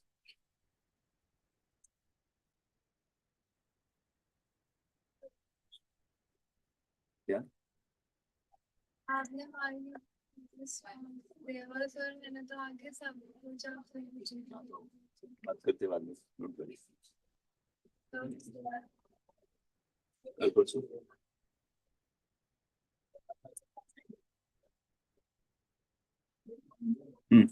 Now risk-free security is what 9%. Now we have to see which of these stocks are over correctly or undervalued, and what should be the strategy.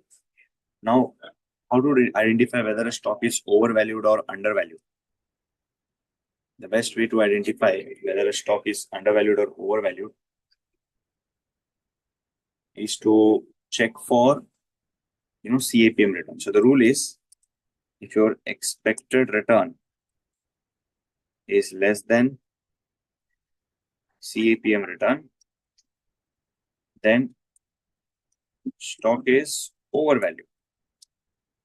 Because the rationale says that if your expected return is less than the CAPM return, you're likely to get less than what you need.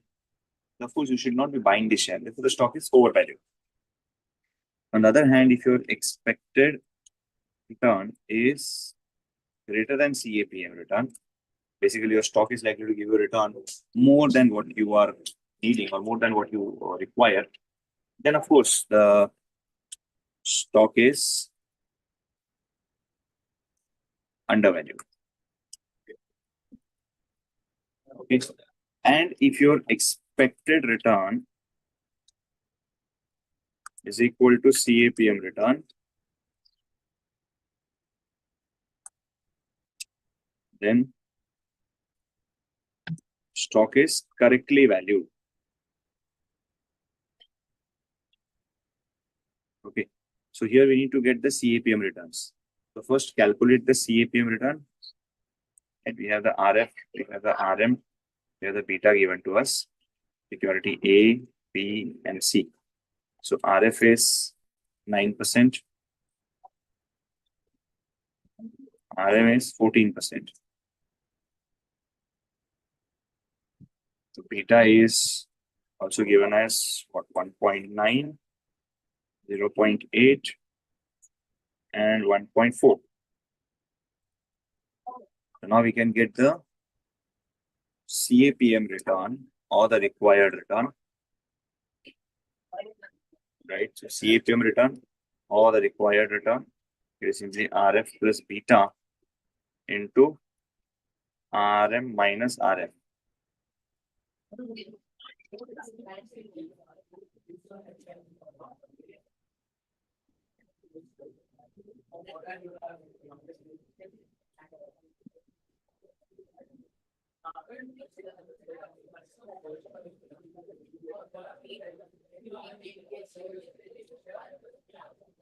Okay, so CAPM return. Get the CAPM returns first, guys, and then we have to compare it with the expected returns. The expected returns are what? 20, 13, and 17.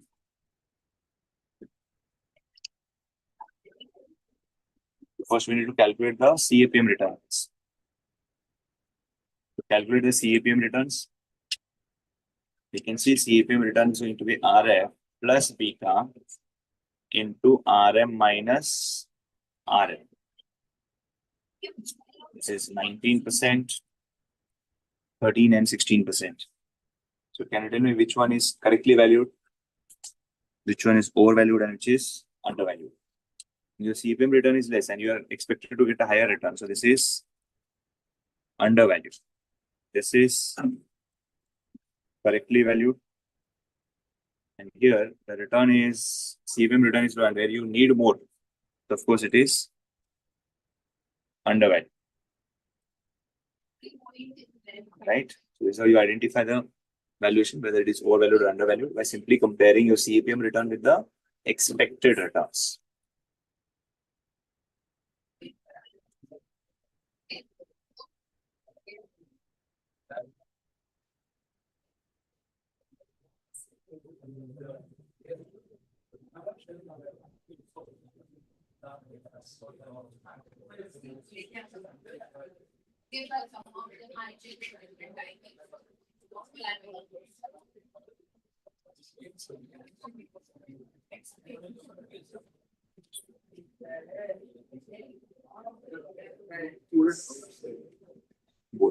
बोला ना 11 बजे के बाद 11 बजे कौन सा lecture यार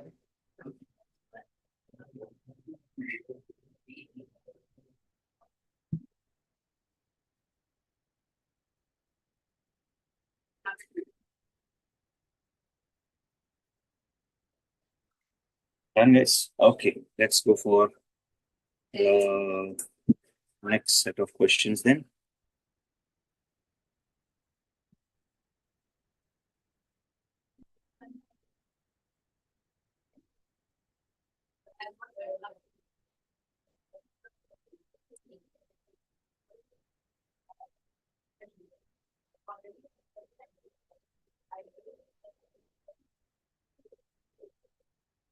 Okay, let's try to solve this question, guys.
Okay, so let's look at this question.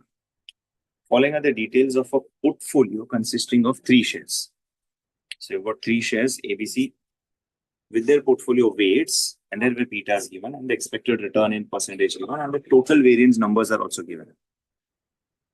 We have been told that the standard deviation of market returns is 10%. And you are given the following additional data. You have the covariance between A and B, covariance between A and C, and covariance between B and C also given. We need to calculate the portfolio beta. Okay, so portfolio beta is simply weight of A into beta of A plus rate of B into beta of B plus rate of C into beta of C. Right, so this is going to be weight of A is what, 0.2 into beta of A is 0.4 plus 0.5 is the weightage into 0.5 being the beta, 0.3 being the weightage into 1.1 being the beta.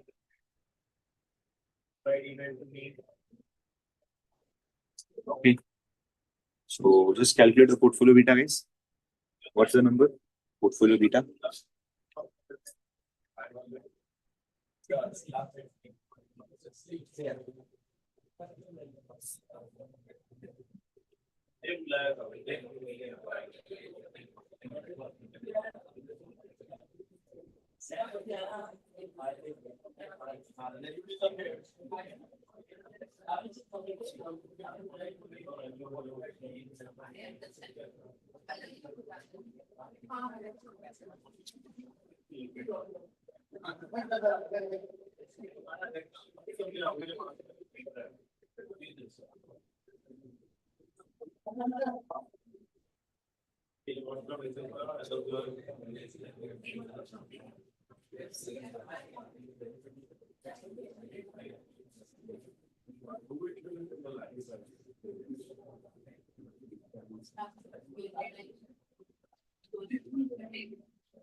Okay, so answer is what? Portfolio beta is 0.66. Now we're talking of residual variance of each of these three shares.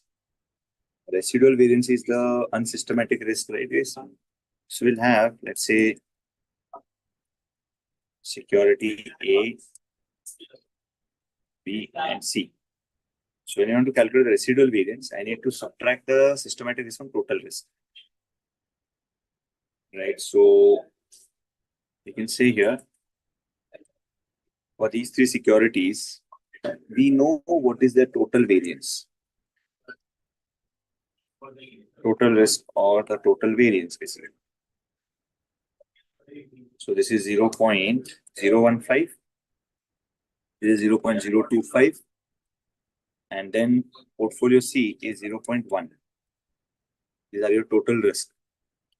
Now, of course, I need to calculate the residual variance. For the residual variance, I need to subtract the systematic risk. How do we get the systematic risk? For that, I need to get the beta. So beta values are 0.4, 0.5, and 1.1. The systematic risk is simply beta square into variance of market. Right? And do we have the variance of market? No, but we have the standard deviation of market. So this is essentially going to be beta square into 0.1 square. So this is going to be what? Beta square is what? 0.4 square into 0.1 square. That's a systematic risk. So, of course, when we have got the systematic risk numbers, as you know, beta square into variance of market, now we can definitely get the residual variance or the unsystematic risk.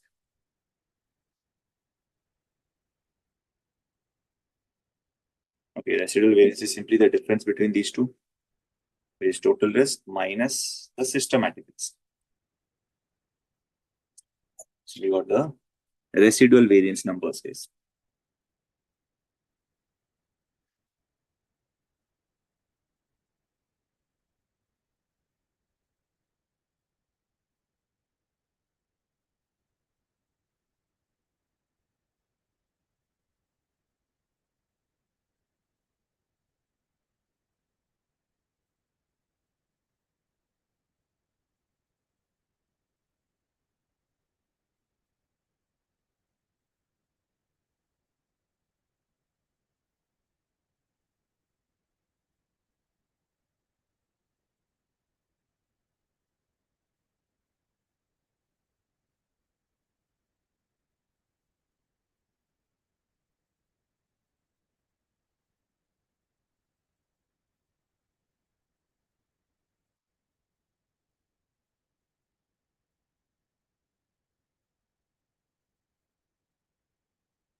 Thank you.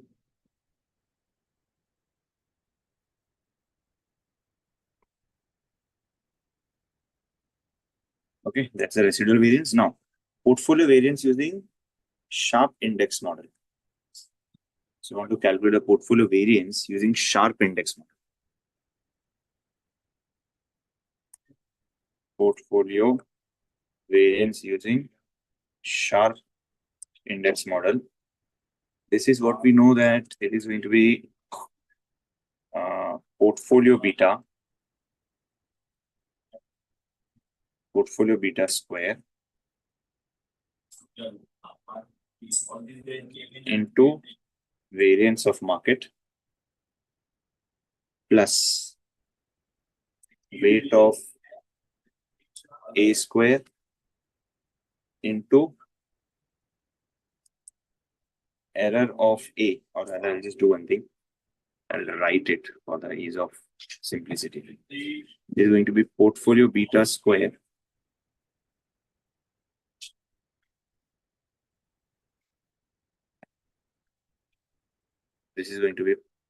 portfolio beta square into variance of market plus weight of A square into variance of error of A plus weight of B square into variance of error of B plus weight of C square into variance of error of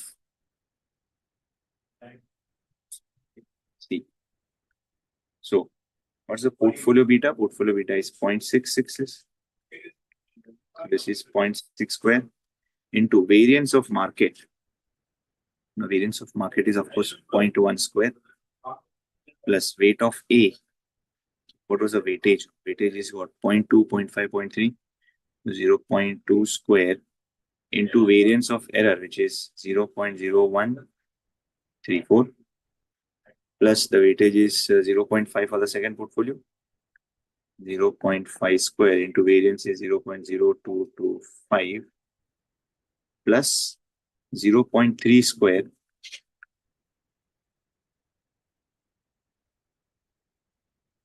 into variance of C, which is 0.0879. Okay, just calculate this and give me the portfolio variance, guys.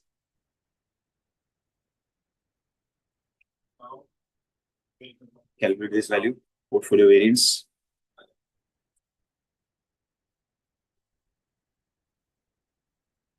Calculate this value, guys. Keep your mobile available, right? Write your name, roll number. So this is 0.66 square into 0.1 square 942. plus 0.2 square into 0.0134 square plus 0.5 square into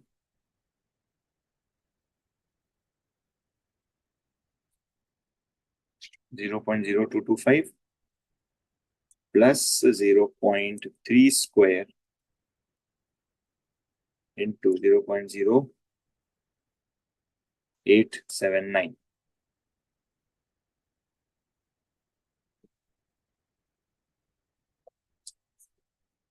So portfolio variance is 0.01789.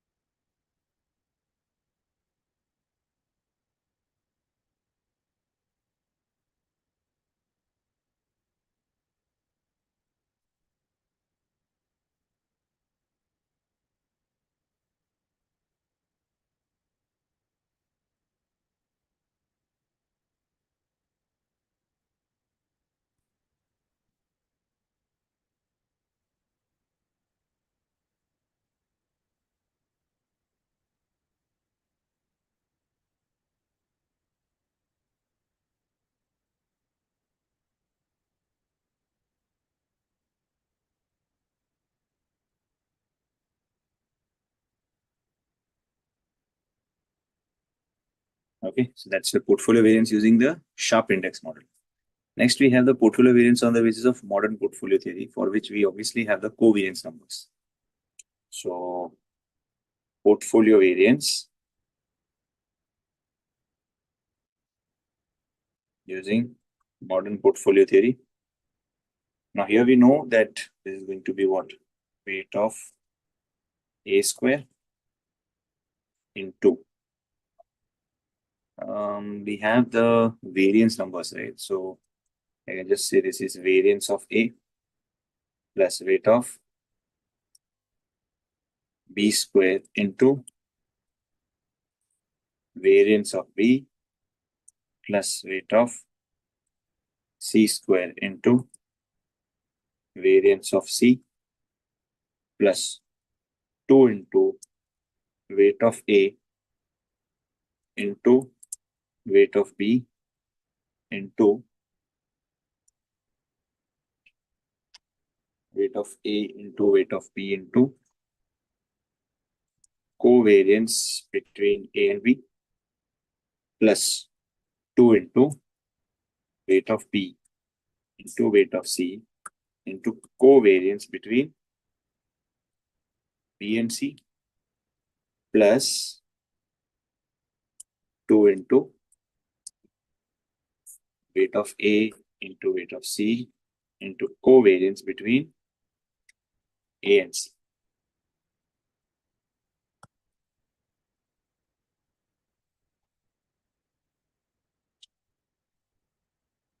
So let's try to calculate the portfolio variance.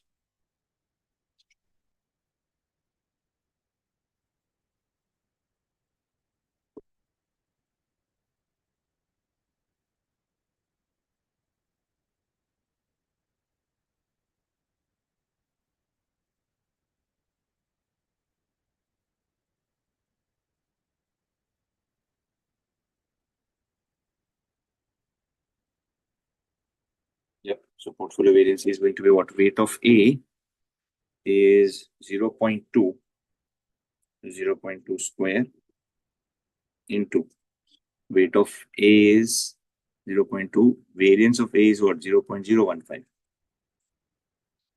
plus 0.5 square into 0.025 plus 0.3 square into 0.1 plus 2 into 0.2 into 0.5 into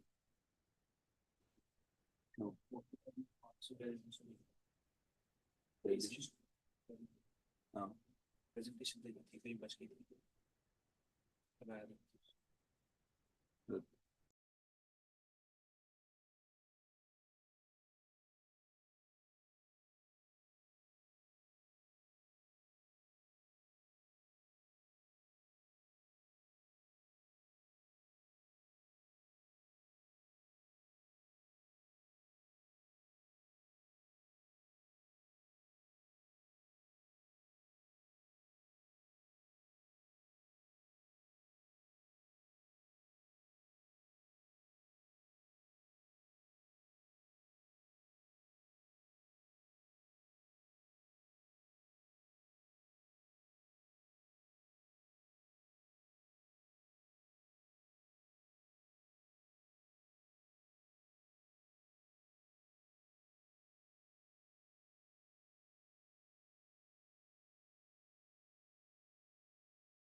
Yeah, so 0.2 square into 0.015, which is the variance of A given to us, then 0.5 square into variance of B and 0.3 square into variance of C. That part is done. And then we are doing the covariance part. So 2 into weight of A, weight of B into covariance between A and B. Now, covariance is given to us to be between A and B as covariance is 0.01, 0.030. So this is going to be into 0.030 plus 2 into 0.5 into 0.3 into covariance between B and C. So covariance between B and C, that's 0.040.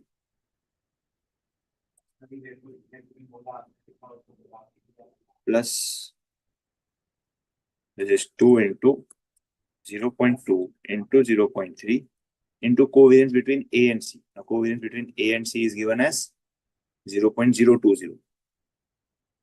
Okay, that's 0.020. And so this is the entire equation for the portfolio variance using the modern portfolio theory or the Markowitz portfolio. You can just calculate and let me know this number. Just try to calculate this entire series. This is like the first part is weight of A square into standard deviation of A square, which is variance of A. Then we have weight of B square into standard deviation of B square. Then you have weight of C square into standard deviation of C square, is already given as a variance. Then you have 2 into weight of A, weight of B into covariance. So we are not using that correlation and standard deviation formula because in the question we already have the information of covariance. Further, same way, 2 into weight of B, weight of C into covariance between B and C. Right? And then we have the covariance between A and C being used. Okay. So what's the formula and what's the answer for this, guys? Just try to calculate this.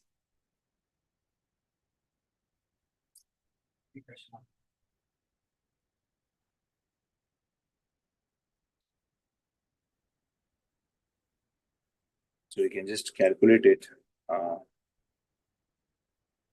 this form.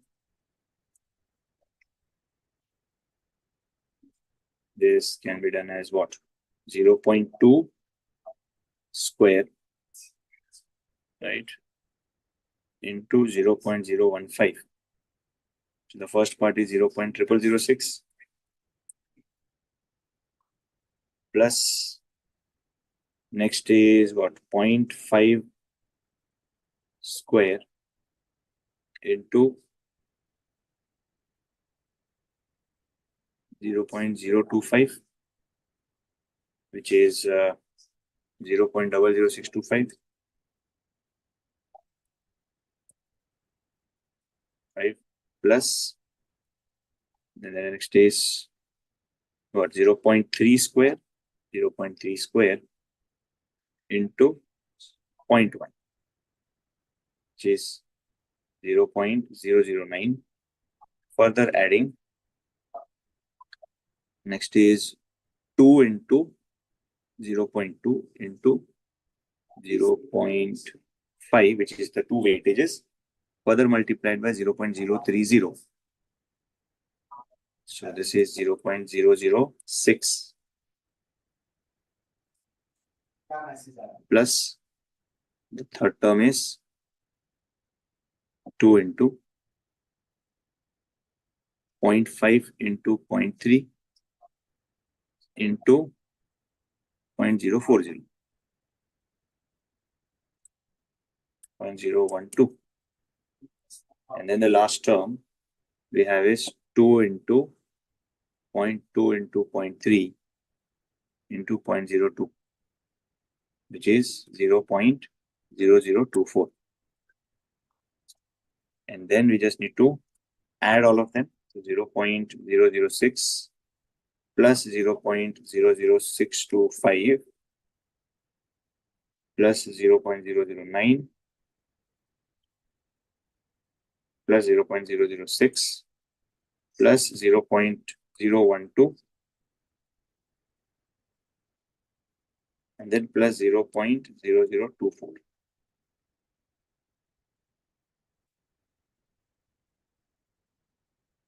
We get the portfolio variance using MPT, modern portfolio theory, as 0.03625.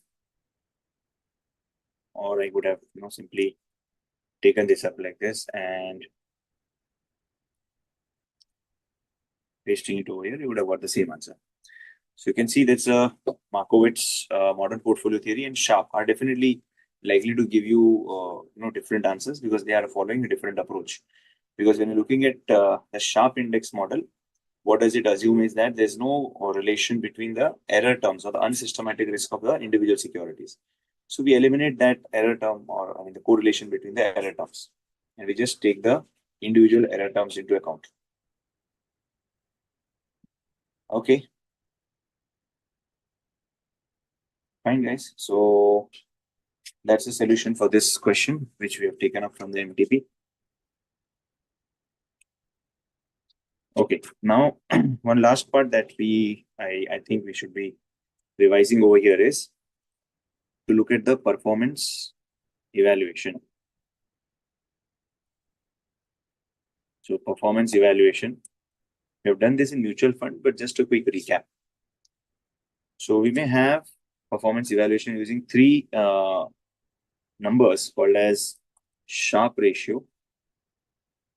Then the second one is trainer ratio.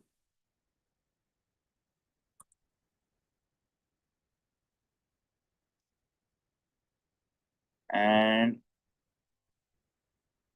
Jensen's alpha.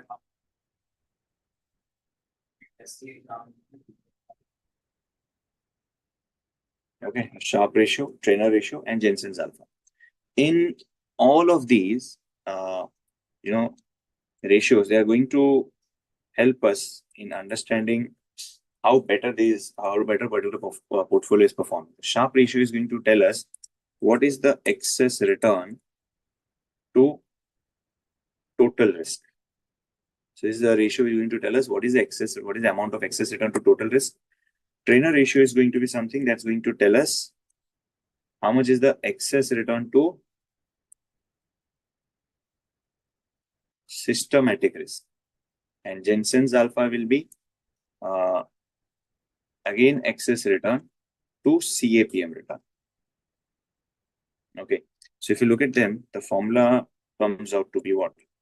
Excess return is going to be return of portfolio minus the risk-free security, and you divide this by standard deviation because you're talking of total risk.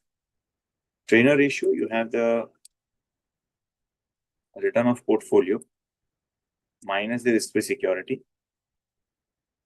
Okay, so return of portfolio minus the risk-free security, and then you divide it by beta. Jensen's alpha is simply return of portfolio minus the CAPM return, which is RF plus beta into RM minus RF.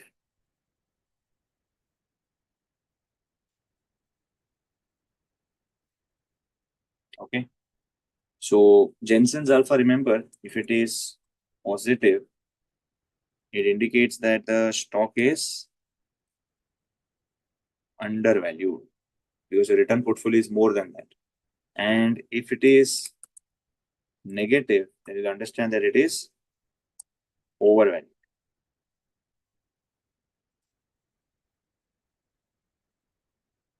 Okay.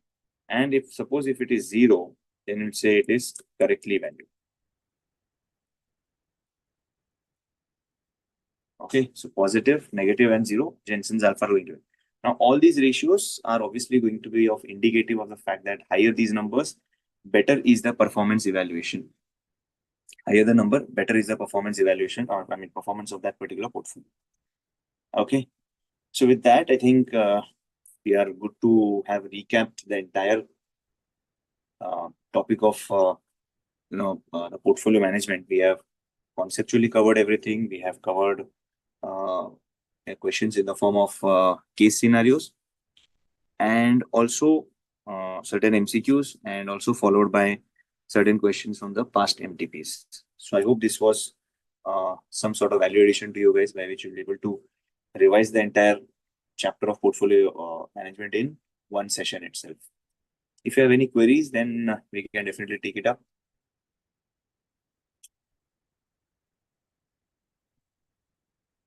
Any queries from your end, guys? Let me check the query link.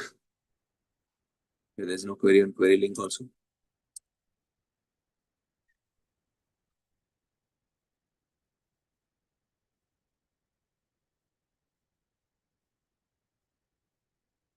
Any further queries, guys? I think. Thank you, Gopika.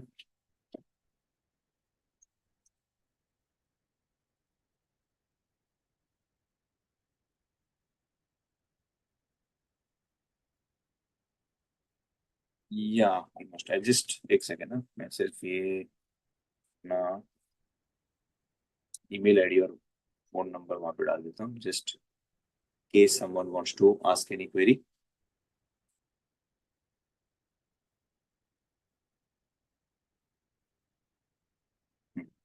So is the email ID and the phone number, guys. If you got any queries, you can forward the same through the mail or maybe even on the phone call. Okay, so with that, let's just call it a day. All the best for your exams. Thank you, guys.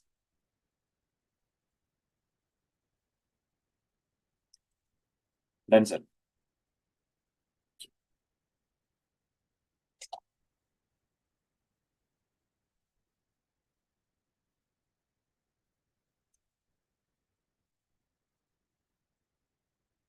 Sir.